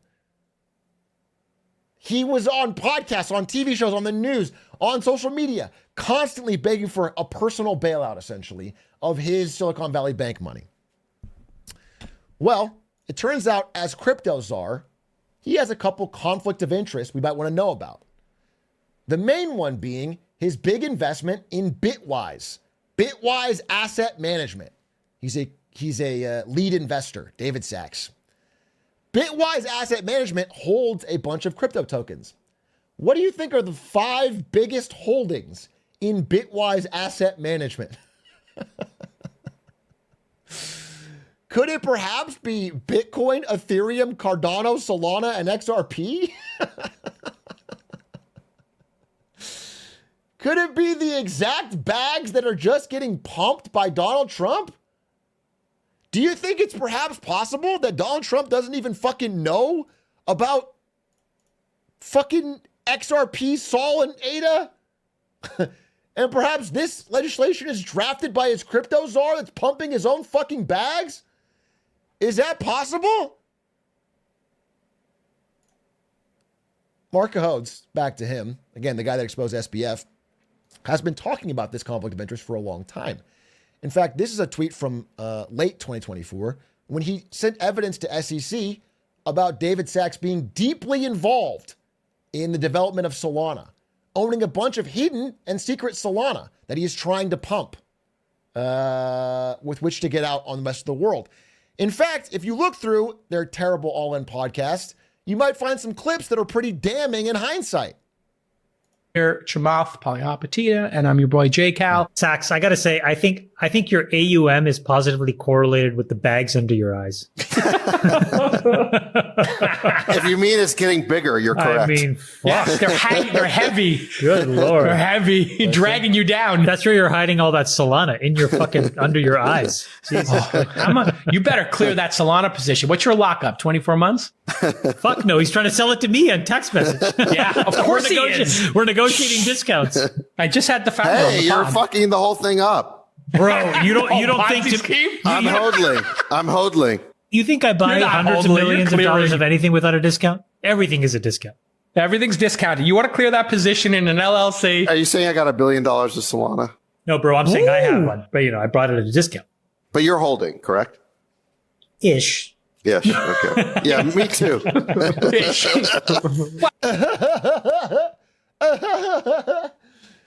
So these fucking rich guy douchebag Silicon Valley scumbags have acquired massive positions in the very coins they are now using their political influence to get us to bail out as taxpayers. There is no benefit to you or me or any regular American Republican or Democrat. It is a fucking scheme. It's a scam. These guys flip sides based on whatever fucking way the wind is blowing to make money. David Sachs donated a bunch of money to Gavin Newsom back in the day. He fucking was anti-Trump before. Now he's pro. Whatever way makes him fucking money. And as in recent months, Bitcoin was dropping and all these bags were dropping, they needed a bailout. They needed a fucking turnaround right here, which came with this random fucking Sunday night tweet by Donald Trump to pump all of these very specific niche currencies, none of which are big enough to be a strategic reserve. All of which would be massively moved by the price of America getting involved.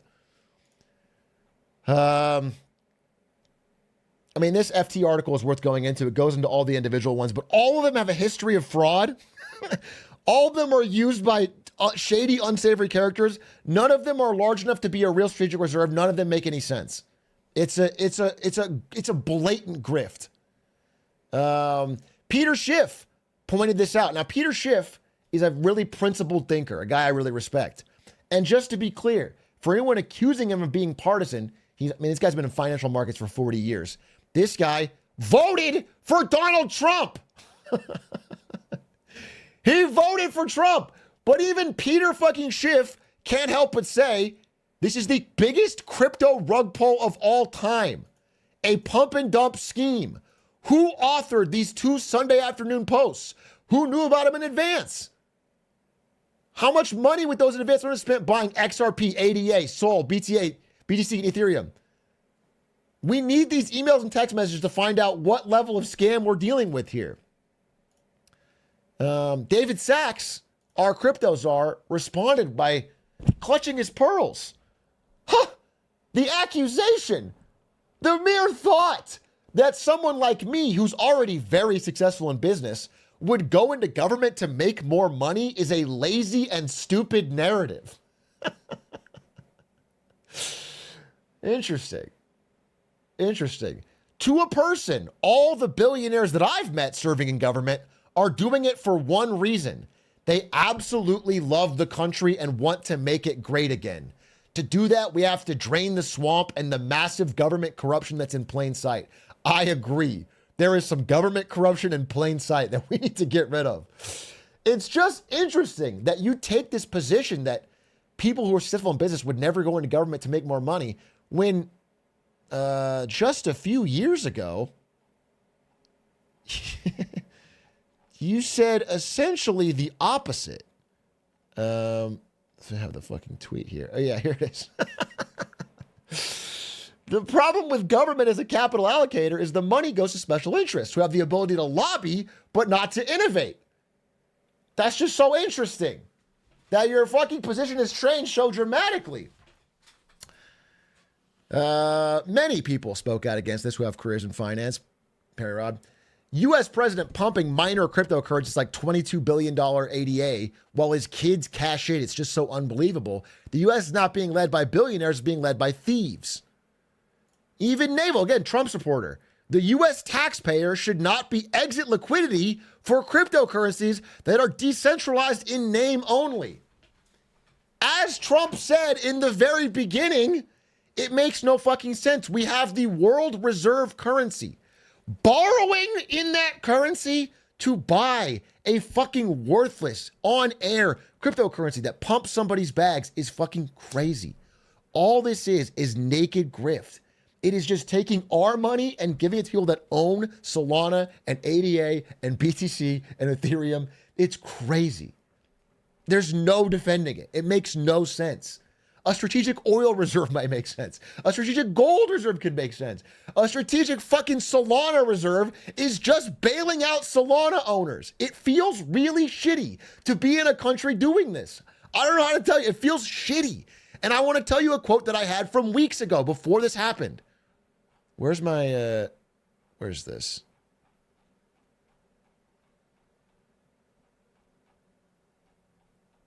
Wait 1 second.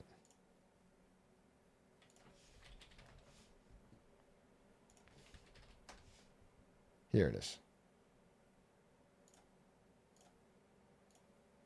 Creating Bitcoin reserves. I don't believe any state is doing this. Is that? I hope not. As I've said over and over again, any state government or U.S. government creating a Bitcoin reserve is going to be a catalyst for me to consider leaving the country. And I said I would never. I said I had the whole thing with Aiden. I actually think that is an end game clock on the sanctity of our money. It is essentially a taxpayer bailout of Bitcoin owners. It actually is one of the worst ideas I've ever heard. And that's when I thought it was only Bitcoin. Let alone fucking Solana. Jesus Christ. It is literally only crypto, wealthy crypto people lobbying government as hard as they can to pump their bags on taxpayers' dimes. It is one of the most horrendous ideas I've ever heard. I mean, it's fucking crazy, bro. It's it's fucking crazy. I don't know what else to say. I can't be clear. I usually have other things to say. It's such a grift. My only hope is that this is a transparent pump and dump by David Sachs and Trump's kids to enrich themselves on the idea of the strategic reserve without it ever actually passing. That's my fucking biggest hope now.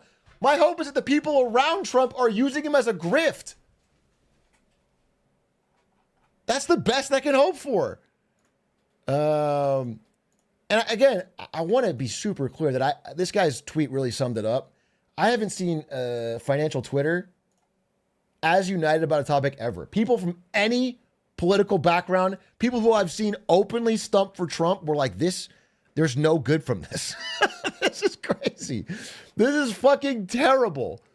I couldn't find anyone with a positive spin on it. It's so transparent who wins and who loses. And who loses is you and me. Anyone paying taxes, anyone who works for dollars.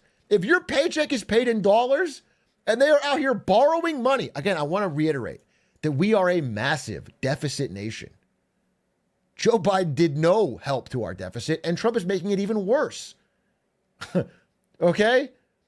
We are just borrowing money to pump the bags of a few rich crypto owners. It's crazy. And one of the people most gleeful about the whole thing, again, I don't think Trump knows shit about XRP or fucking Solana, but I'll tell you who does, is fucking Eric Trump. This guy's been going to crypto conference after crypto conference and speaking and talking about how good it's about to be for crypto.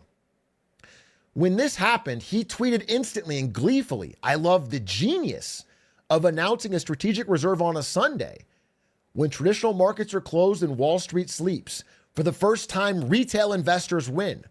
I don't know if retail investors win. I do know that you win, as someone who's frequently tweeted about the holdings of World Liberty Financial, Ethereum, Bitcoin, XRP, Solana, and ADA. I can tell that you win personally. And you, having advanced knowledge, being Donald Trump's son, have a huge conflict of interest of these fucking announcements. Peter Schiff again called for investigating who authored these posts, who had advance notice, which communications were made.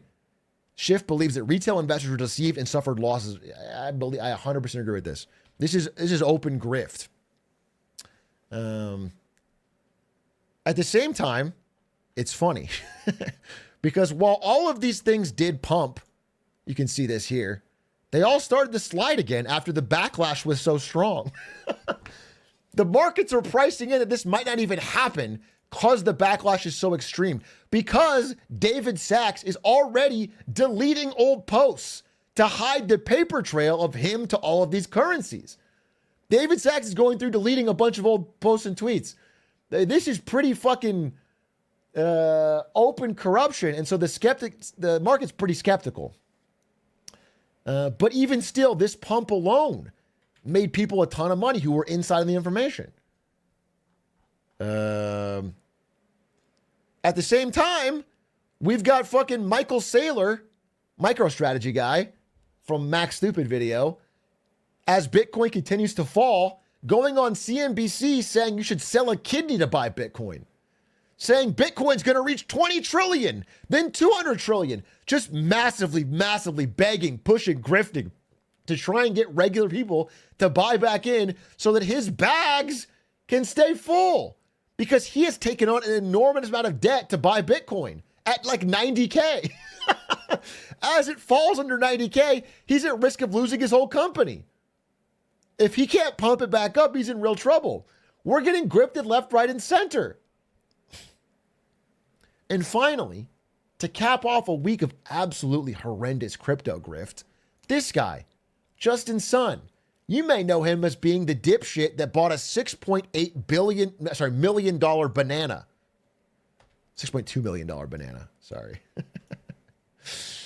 This work of art in the background, see this? Someone made this work of art of a banana duct taped to a wall. He bought it for $6.2 million and then ate it. This guy's rich. How did the banana taste? Let's find out. 有请孙宇晨先生。不仅仅是一象征性的行为，今天的现场我们也非常荣幸能够与各位嘉宾和媒体朋友们共同见证这个充满创意与象征意义的美好瞬间。比别的香蕉好吃多了，确实不错。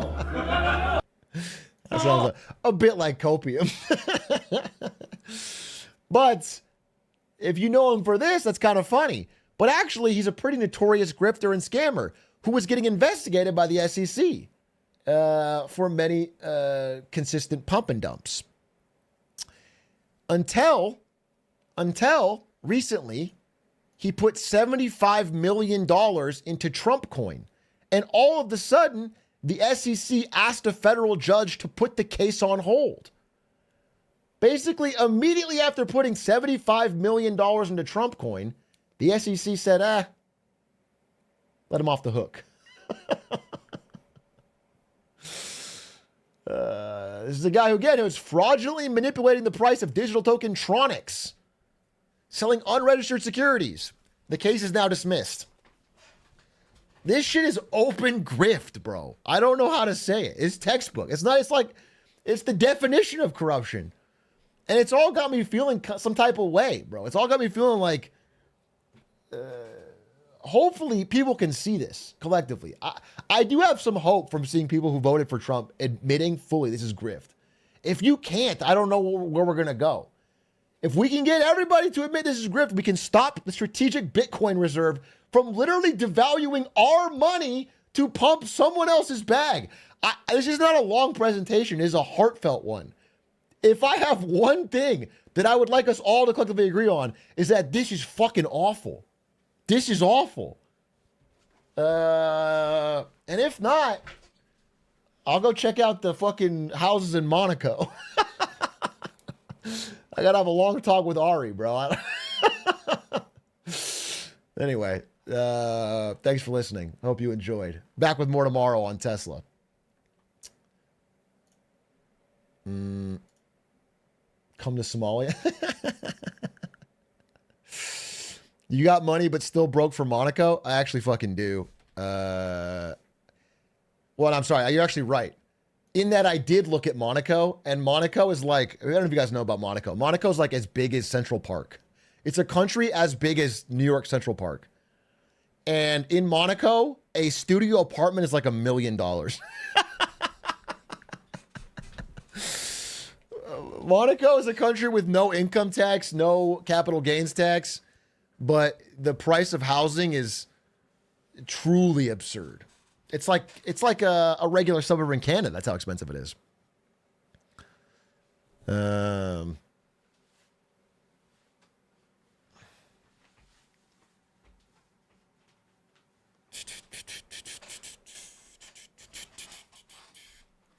The most expensive place? Yeah, I think it's the most expensive place in the world for housing. And I think 50% of all Monaco residents are millionaires. So anyway, I'm setting up shop. I'm setting up shop. It's kind of like reverse. You know how everyone in Clancyville is stuck in poverty? Well, there's only like one millionaire, Dan Clancy. It's like the reverse of that. Monaco is basically reverse Clancyville.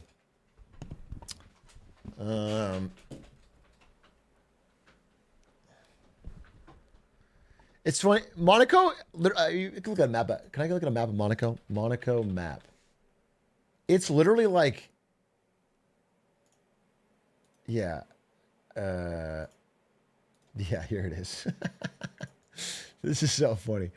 Okay, this is Monaco. It's like a casino.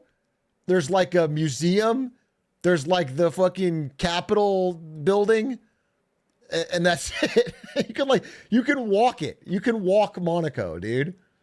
You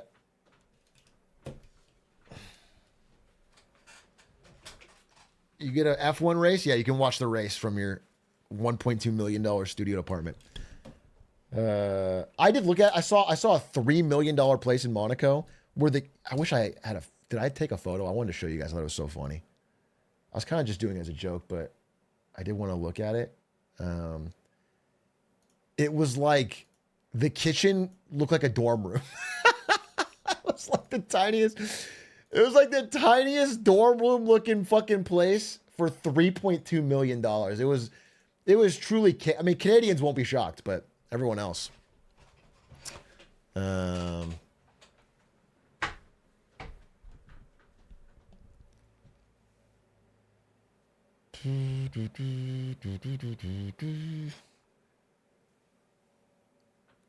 As a Canadian who bought a couple hundred in Bitcoin 6 years ago for fun, a little part of me wants to see it pump up so I can finally dump it. Bro, I've never seen this level of human greed outside of every single person in our fucking cabinet. You bought 6 years ago and you want more of a pump before you dump it? You made generational wealth. Couple hundred Bitcoin. It's near $90,000 right now, and you can't. You need American taxpayers to pump it more.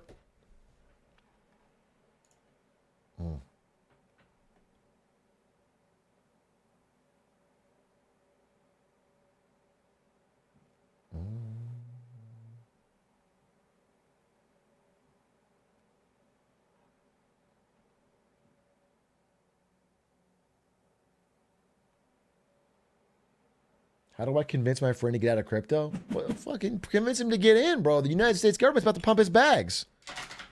You should convince people to stop working regular 9-to-5 jobs and trying to earn a fair wage, because everything we're seeing is designed to make that seem really unappealing. If you're a person who works for a living and you see unimaginable grift on the daily, that's what's fucking demoralizing. Not people owning crypto.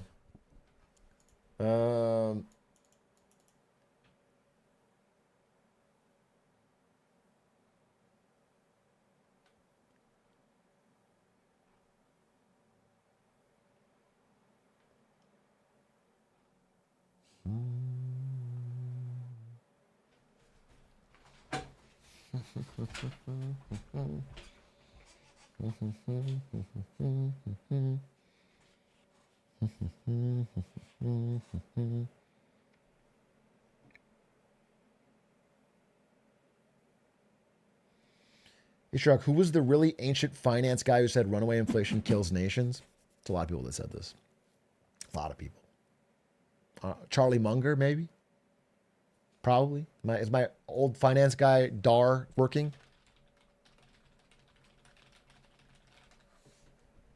Yeah, I nailed it. Damn. I fucking know old billionaires, bro. I nailed it. That's 100% a Charlie Munger quote.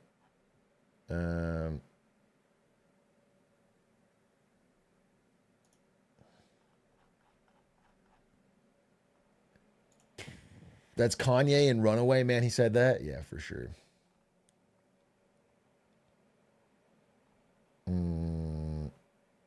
Atrioc was the first person to say it, but Munger quoted him, but Atrioc's so old he forgore. Yeah, I forgore. I'm sorry. Charlie's always biting my shit. At least now he's dead and he can't do it anymore.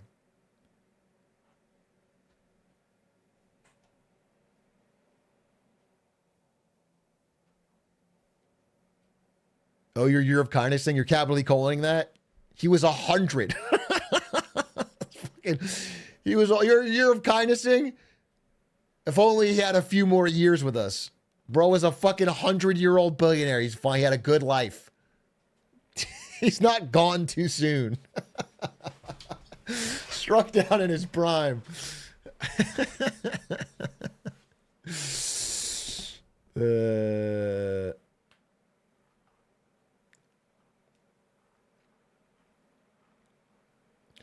What is the actual solution to our economy's issue to put us in recession? Bro, here's the thing. When we've been inflating this everything bubble for so many years and years and years and years, and every single possible minor recession has been backstopped, every bank has been bailed out, there's not a great answer. It's not like a perfect solution. But I can tell you that barreling headfirst into it while alienating every ally and throwing up trade wars is probably not the way to go about it. Obviously, there's been some overvaluation.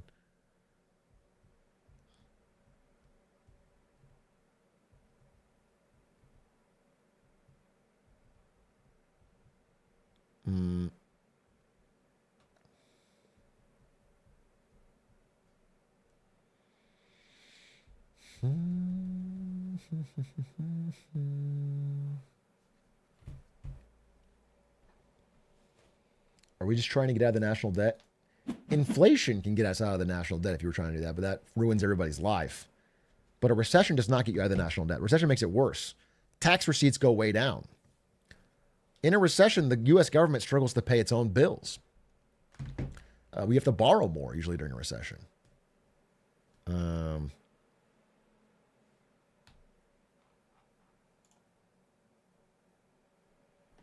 Can you see a point where Trump's economic policy actually turns around the direction of the economy? I'm not being facetious here or I don't know. Let me be very direct and clear, is that I do not see that happening with what he's doing now. Like I'm being direct in that my own, regardless of who did it, if fucking, I don't know, Great Caesar's ghost came out and did it, I would tell you that I think this strategy of indiscriminate tariffs, unstable business environment, into a already decreasing private sector is going to be deeply painful. And the idea of a crypto strategic reserve on top of it is just, it makes me want to vomit, dude. Makes me want to fucking throw up.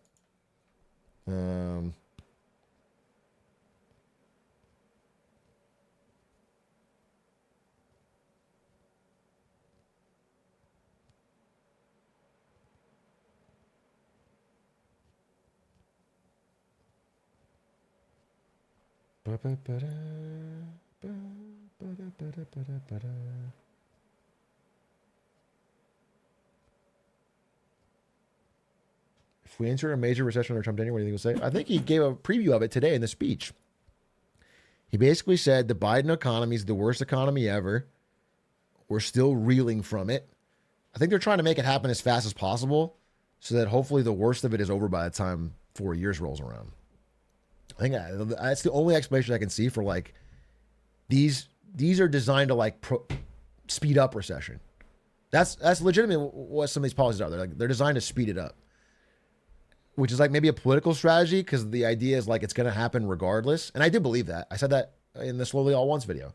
I do believe the way the private sector unemployment was falling, the way revisions kept trending down, that we were headed for recession either way. But now it feels like he's trying to speed it up.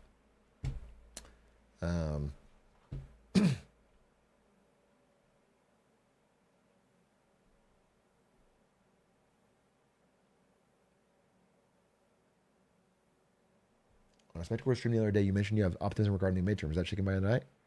Spectacular stream the other day, you mentioned you have optimism regarding the midterms. Is that shaken? No, not at all. If anything, increased. Well, I don't put much stock in speeches either way. Speeches are speeches.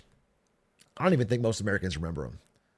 I think people vote based on things that affect them. I think there are plenty of people for whom all of this is show. It's all theater. It's all fun and games. And they like it up until it affects them.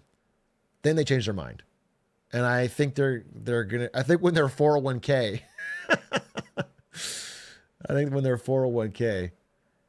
I agree except for Biden debate. Well, the Biden debate wasn't the words. It's like anyone remembers the words from the Biden debate.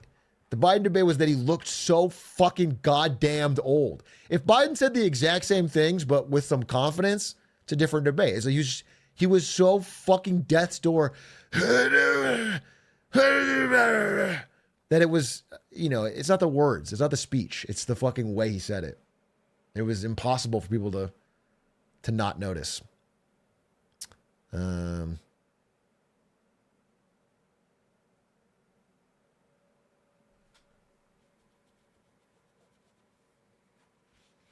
When exactly does a country declare a recession? 2 quarters of negative economic growth is like the definition. This Q1 just got revised down from growing by 4% to negative, 2.7 or something? Which is exactly, by the way, go watch that Big A clip where I responded to the slowly all at once Reddit post. I think I said this exact thing. I literally showed examples in previous history of GDP getting revised down into recessions. I said this is exactly what's going to happen. I did.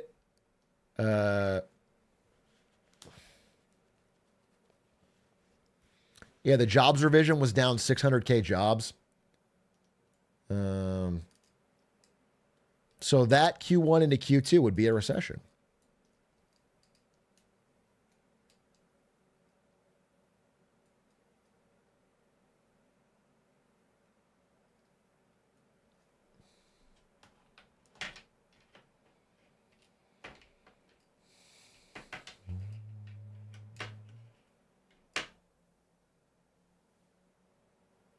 People were already nominating Trump for the Nobel Peace Prize. I nominated him.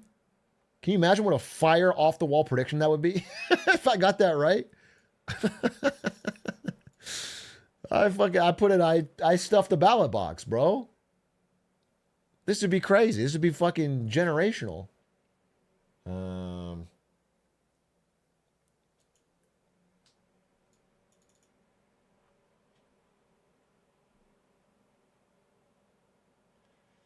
Some people are throwing their prediction of stagflation. Well, here's the deal. I don't think we would get stagflation without the tariffs. But, because when you enter a recession, prices do go down. Housing prices drop. Asset prices drop. Generally everything, because nobody has any money. It's not a good thing. It's bad, but generally things drop. But if we were to get stagnant growth and inflation, it would be because the tariffs are driving up the price of goods at the same time as our economy's crashing. It would be the absolute worst of all worlds. Stagflation would be the worst of all worlds. I'm not going to make a hard prediction, but I'm just saying the thing that would cause that would be tariffs. But I can't tell whether or not any of these tariffs are actually going to stay in place. It feels like he wants them, and then something bad happens and he doesn't want them. The market goes down, he pulls them away. Puts them in, pulls them away. Puts them in, pulls them away. Says goes with Canada, says we won. We got our fentanyl czar. And then now they're back. And now they're going to be gone again. It's crazy. It's not a stable environment for businesses to fucking set up. You can't be edging every fucking consumer and business in America every month. Or if you're going to do that, do it literally. That'd be a great campaign promise. Go and edge everybody. That would at least be a positive benefit. At some point, they need to bust. You can't edge everybody every month, Trump. At some point, they have to bust. I think that's where I stand, yeah.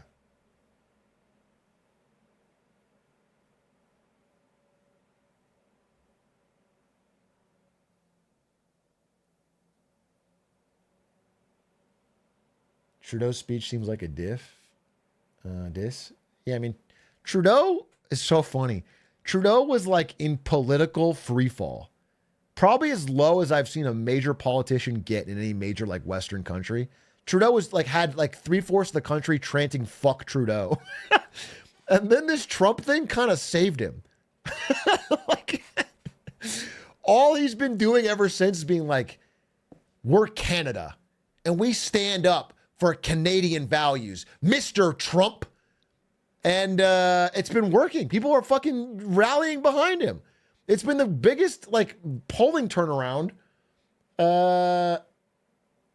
I still don't think he's going to win, by the way. I stand my prediction, but it's way closer. He's not going to, I mean, he's not running, but I mean, his party's not going to win.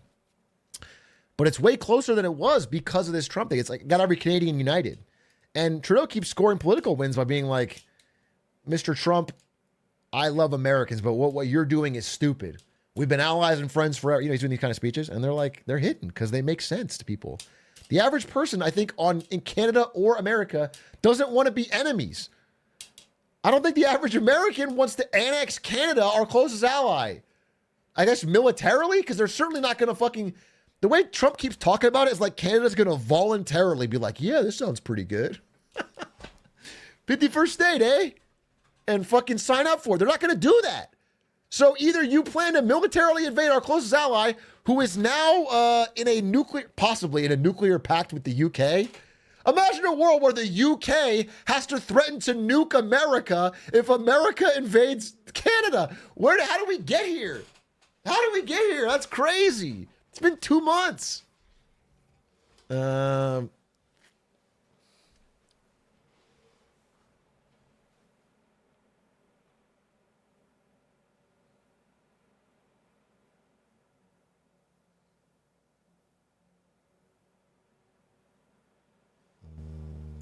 Biden worst economy. Are you kidding? Several thousand up in crypto and stocks. Inflation was dipping. Explain that. I did. I have a great video on it. I'd love you to watch. It's called Slowly All at Once. Basically about the disconnect between asset prices, which help the top of the K-shaped economy, and regular people who are slowly seeing job opportunities disappear and erode. Yes, you could say unemployment was low, but it was not in high-quality jobs. Defaults were rising. We were setting up in a bad spot, but what Trump's doing is throwing gas on the fire and making it far worse.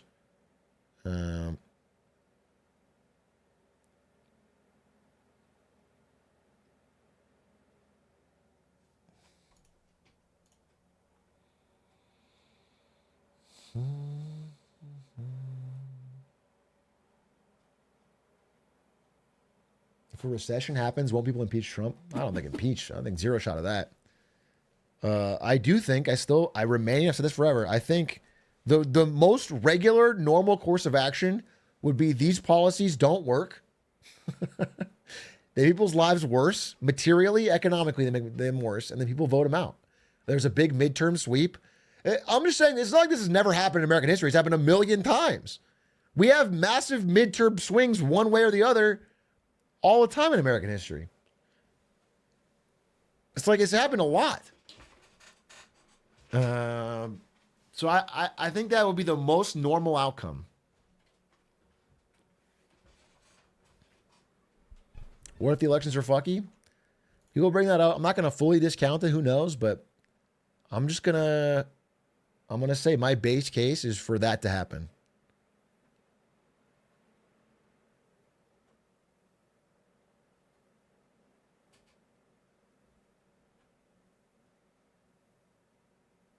Who's your dream dim candidate for 2025?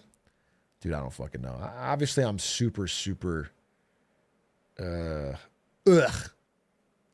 for the DNC.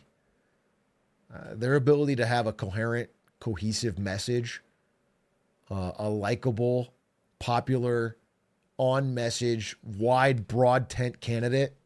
It's like impossible for them lately, but God, I hope they bring back Joe Biden. God, I hope they bring back Joe Biden one more time, dude. 96 years old or whatever. Run it back for one more time. People will listen this time, Joe. The Last Dance. Joe Biden, The Last Dance. That would be such a fire fucking messaging. Cinema.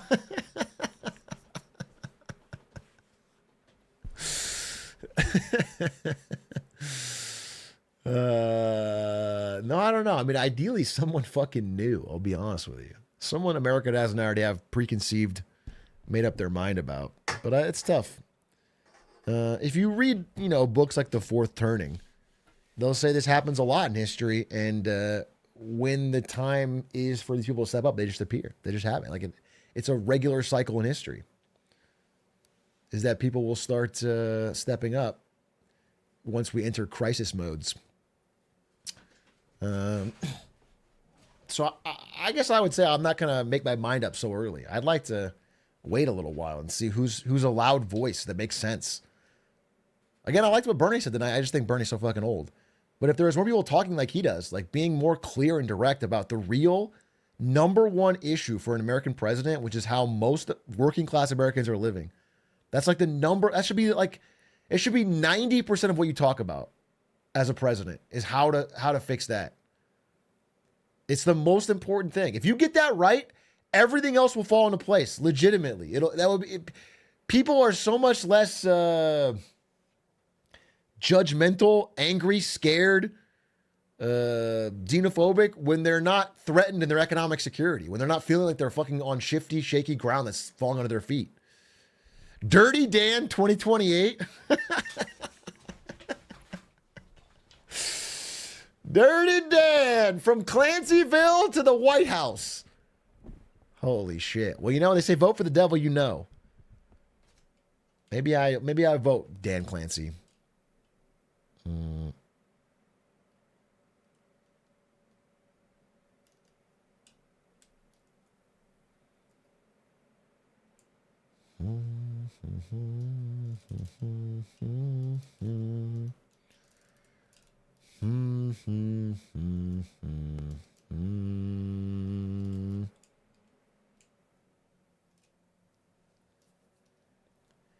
Hitler couldn't move forward with the Jew stuff until he fixed it. The way you phrase this is crazy. Calling the Holocaust the Jew stuff. It's crazy. However, it's funny. Your message does bring up a really good point. And that's sort of one of the things I'm saying, which is why I think people are talking like Trump has this unassailable mandate and no one will change their mind and he'll never lose an election again and all this yada yada. It's like, it's really funny because if you look at how the circumstances worked for Hitler, I'm not saying Trump equals Hitler. I'm not doing that, okay? I'm just saying for Hitler, he came into power right at the end of the big Great Depression in Germany and, through a little luck, through a little pluck, presided over a growing economy.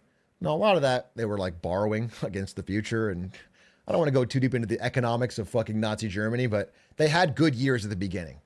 And so they gained a lot of trust. They went from when Hitler first came to power, they had 30% of the seats, 35% in the Bundestag, Reichstag at the time. But then the economy got better. And then he invades Poland, wins easily. So everyone's like, oh, this guy's the GOAT. Then he invades France, the country that kind of put their boot on the neck in World War I. Wins easily. Everyone's like, he's kind of the GOAT. And then he led the country to ruin. Destroyed the economy, lost the war, mass genocide, okay? Do you understand? It's like that. This process made people get more and more trusting in him so that he was able to lead them to ruin without losing his power. If he had opened with immediately setting off a depression, he wouldn't have the chance to do any of that.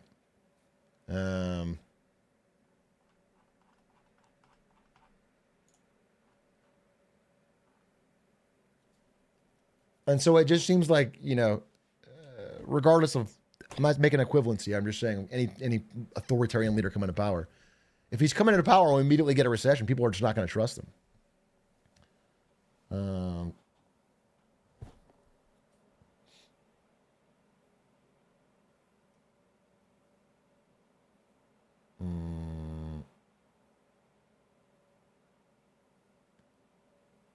Dum, dum, dum, dum, dum, dum.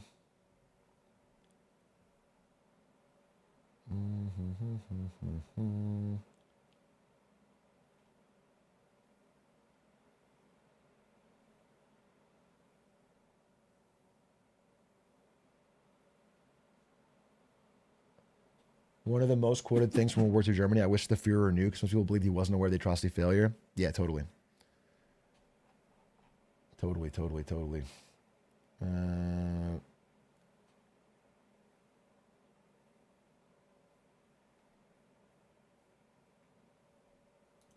When you said good leaders step forward so when they're needed, do you think it's because the problems become so obvious that it's easier to fix them, less resistance? That's sort of the argument made in the book. And they have a lot of, many, many historical examples, right? But it's basically that, like, people have a tough time stomaching change until there's problems. And when the problems are appearing, they become apparent and clear that the current leadership can't fix them, people step up and then start getting these wave of support. And they go through a lot of examples of this happening. It's worth a read. It's called The Fourth Turning.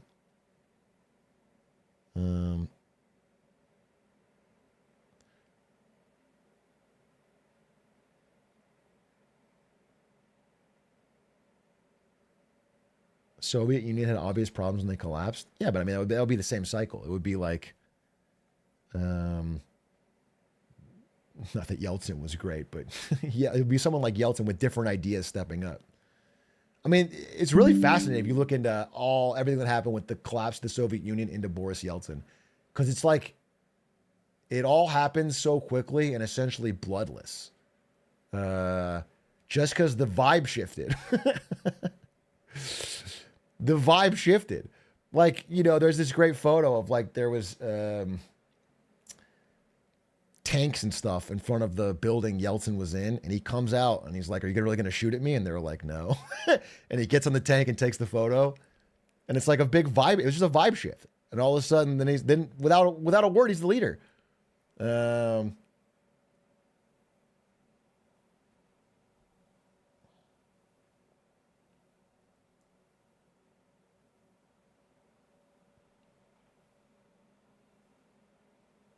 Bloodless in that it wasn't a violent revolution. Yes.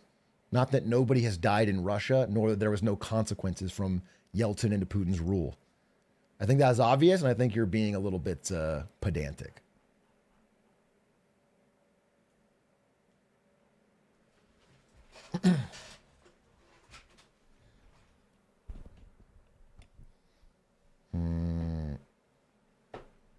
You insinuated it? No, I didn't. You motherfucker? No, I didn't. Get some media literacy. Year of kindness, bro. Fuck off with that. Some people are so dumb.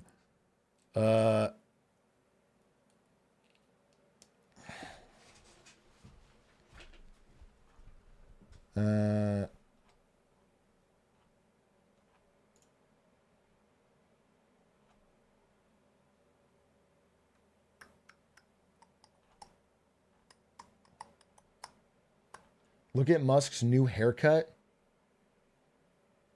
That's not his new haircut, is it?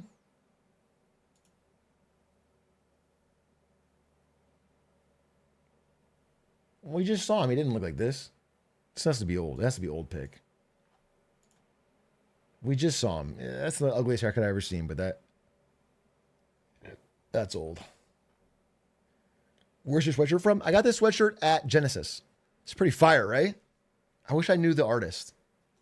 I would give him a shout out. I love this sweatshirt. I feel like he's been considerably meaner this year, ironically. No, I haven't. I haven't. If anything, maybe slightly today. That's it. I've not been meaner this year. I swear to God. I truly haven't. I've been very kind.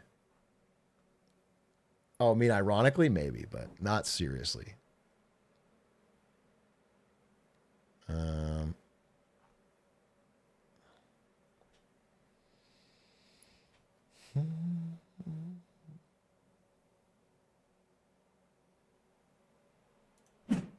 Just watch the latest video on the Clip channel. You talk about UBI. With UBI, I said it wouldn't cause inflation if the money comes from taxes because it doesn't increase the amount of money in the system. But doesn't it kind of? Most of the revenue rich people have is just sitting there and not really in the economy. Or am I wrong by this point? So you are correct in that the money would be spent on different things, and those things would probably have some price increases for sure. But what you're not noticing is that the money is still in the economy. It's just in assets. So all this money in the system held by rich people is causing asset price inflation, which is why we have real estate at unaffordable highs for regular people. None of it's even close to the median income. And we have stock prices at exorbitant PE ratios. So we're just trading asset price inflation for fucking regular goods inflation, but at least that money's in the economy for regular people to make businesses and do things around.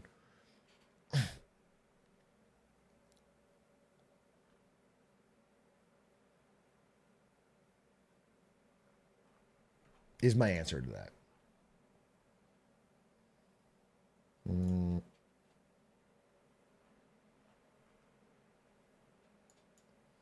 Did you just link me an article that says Trump sends crypto prices on a short-lived surge after announcement of strategic government reserve? I just did like a 30-slide presentation on this 10 minutes ago. We just talked about this. We did a whole thing. And then we talked about it afterward.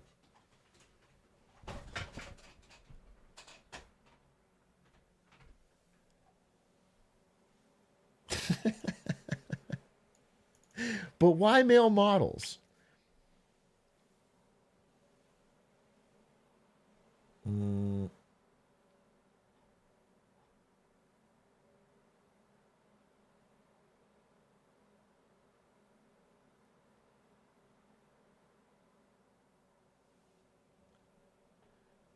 $30 slides is a random number. It's actually how many? There's actually 52 slides, which is solid. Why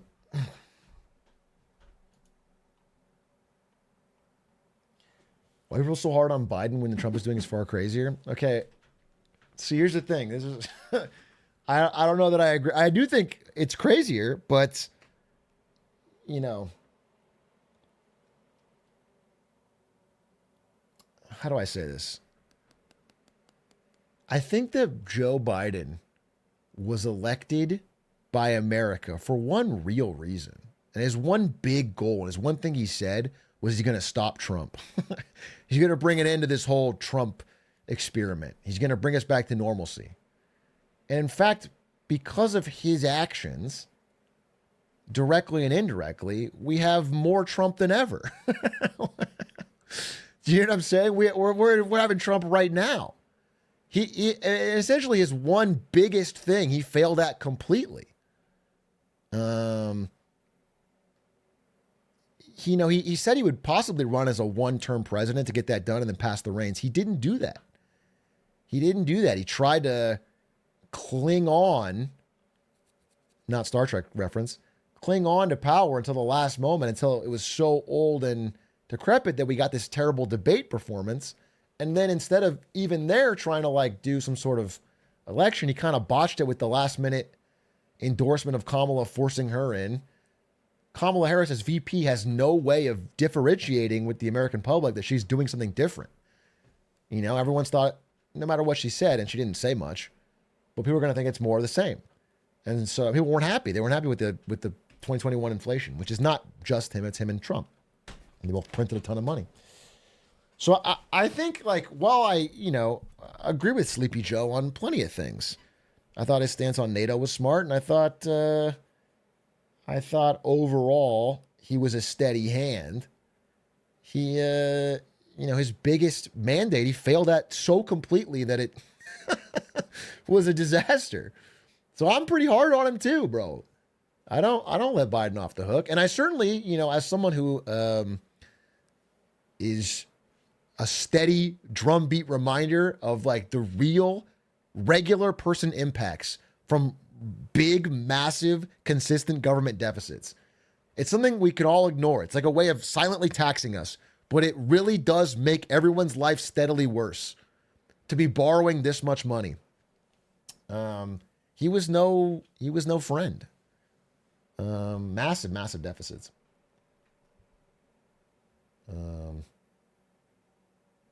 But all that being said, he wasn't trying to fucking destroy America's entire world order and send us into a depression. So, like, by that measure, he's a fucking saint.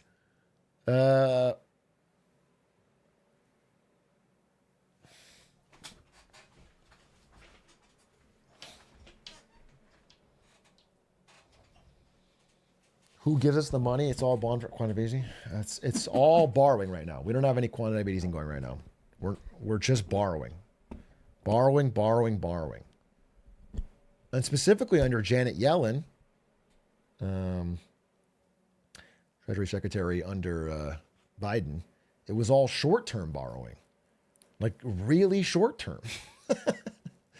It was like all short-term borrowing, having to refinance like this year and next year at high rates. It's like it was, It was bad. I can't tell a lie politically. It was bad.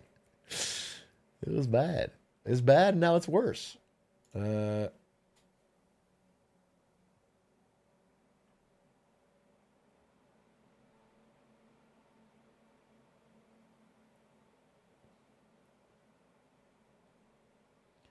Talking about Dems in general versus Republicans can generally be insane, and every major just brushes them off. Well, if Dems make one mistake, it's discussed for like a week.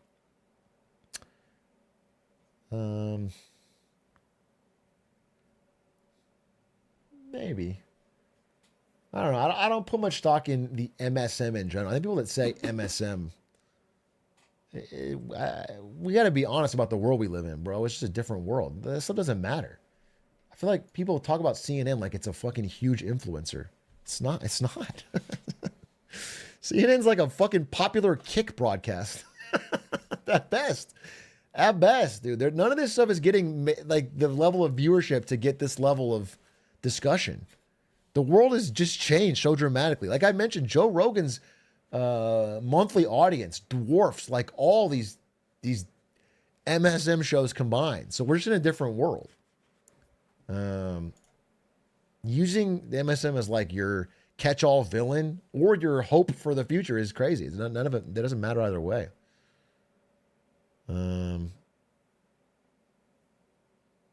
Yeah, I think Asmongold live reacting to that Trump speech had more viewers than the CNN broadcast. So, like, that's the mainstream media, bro. It's not.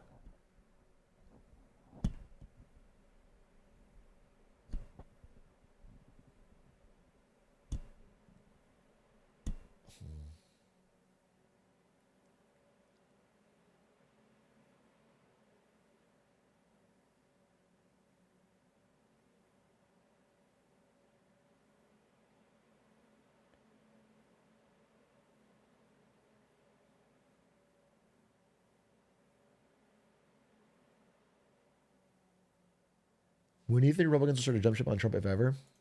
Some of them never will. There's diehards in politics, regardless. Some people have built their whole identity around it. They're not going to shift easily. But there's plenty of people that shift all the time. America's full of them. There's a shocking number of millions of people who voted Obama and then voted Trump. You know what I'm saying? People shift all the time. And I think the main way for the average person is when their 401k takes a fucking nosedive. I'm just being real.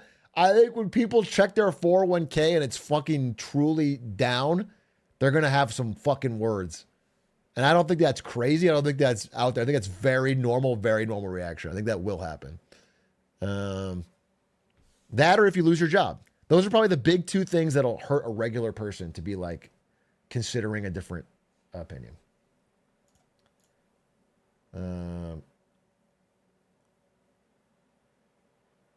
Or if for whatever reason Luka Doncic leaves the Lakers, because then I'll lose my mind, dude. I'm all in. I'm so fucking pot committed.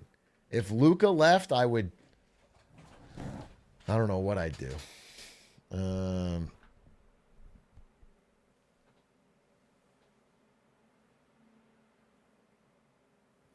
I'm becoming a Trump accelerationist because I'm a Mavs fan. Bro. Dude, okay. If you guys don't follow basketball, the Dallas Mavericks are the team that lost Luka Doncic. Extremely suspect, very shifty trade. Very weird circumstances.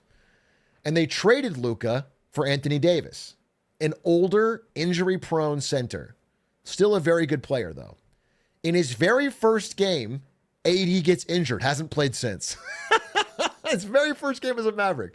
So they traded their generational superstar for an older player that already got injured, hasn't played since.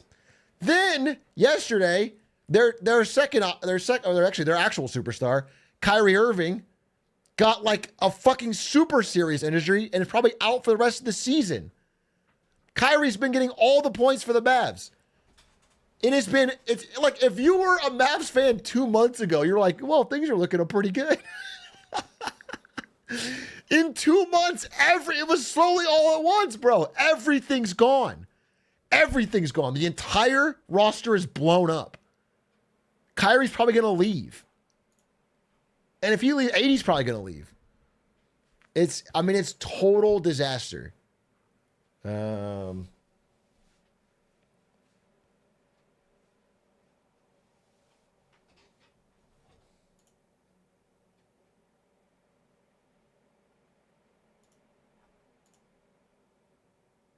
they raised season ticket prices? Yeah, I mean, it all tracks with my theory, I'll tell you that.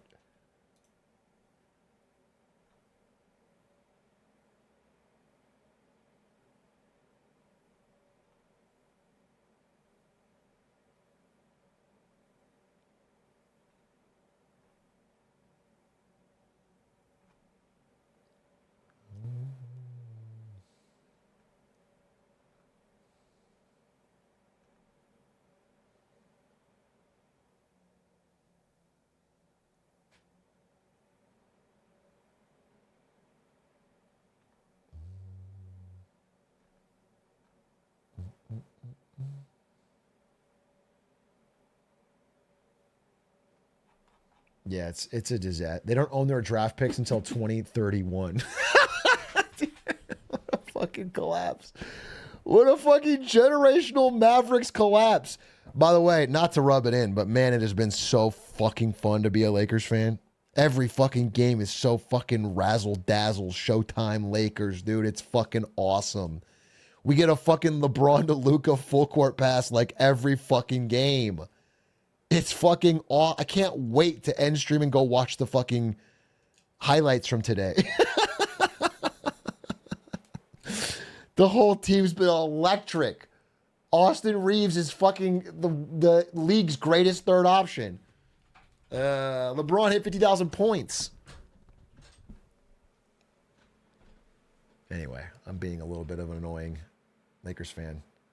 But it's so fun. Jackson Hayes blew up today. Bro, I got to tell you something. So I went to a Lakers game with not with Jackson Hayes, with Stans. And again, Jackson Hayes, I believe, again, I'm not an expert on older NBA lore, but I think he assaulted his wife. I think he committed domestic abuse. And let me tell you how base Stans is.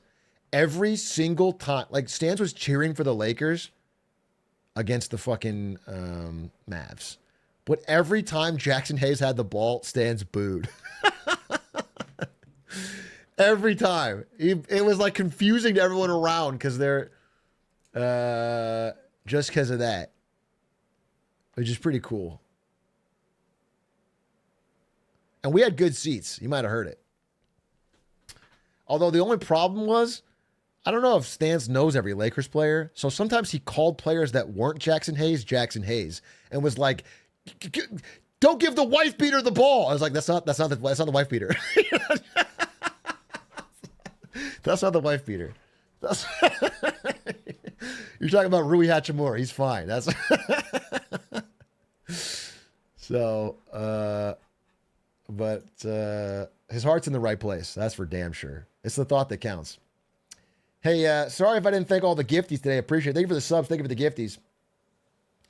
Chad, if you have a really incredible Medics 254, if you'd like to send me a message, I'm always open on Discord, bro. I've gotten many, dude. It's crazy. I gotta be honest with you. I feel a little bit like a journalist, not because of my content, but just because I constantly get people saying hey, I work in this fucking government agency, or I work in this fucking area, or I work in this job. And can I give you private information? And I'm like, can you send me proof? And they always do. They always do. I've gotten some wild shit, dude. I've gotten some wild shit. I mean, I'll tell you, the craziest thing recently was getting to talk to the fucking CEO of Daimler in fucking Germany. That's the world's largest trucking company. That's crazy. That's an old billionaire, bro. I get to talk to him through his son. That was crazy. All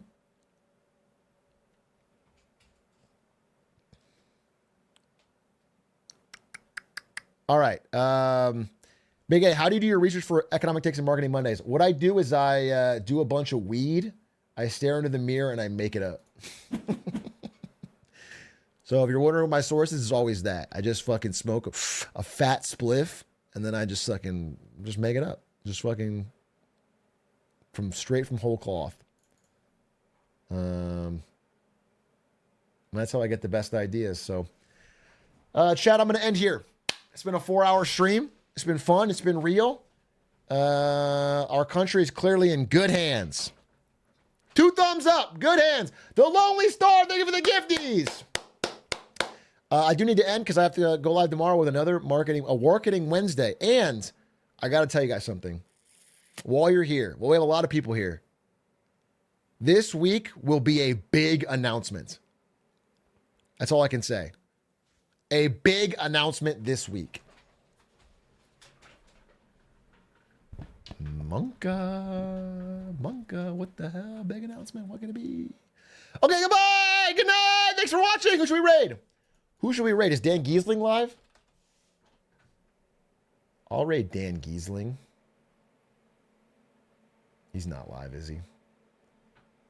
Bro, nobody's live. I don't know who to raid.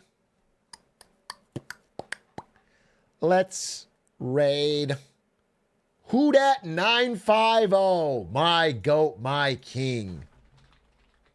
The only man in Amazon balder than Jeff Bezos. And tell Who Dat when he's done to raid a Spectacore. We'll keep the love train rolling. Alex Smokes Mid had a question for you. User Alex Smokes Mid. What's your question? He asked me about tariffs and Solana. Those are both great videos, all right? Wait for me to... Thank you, Alex Smokes Mid. All right, goodbye! Good night! Thanks for watching!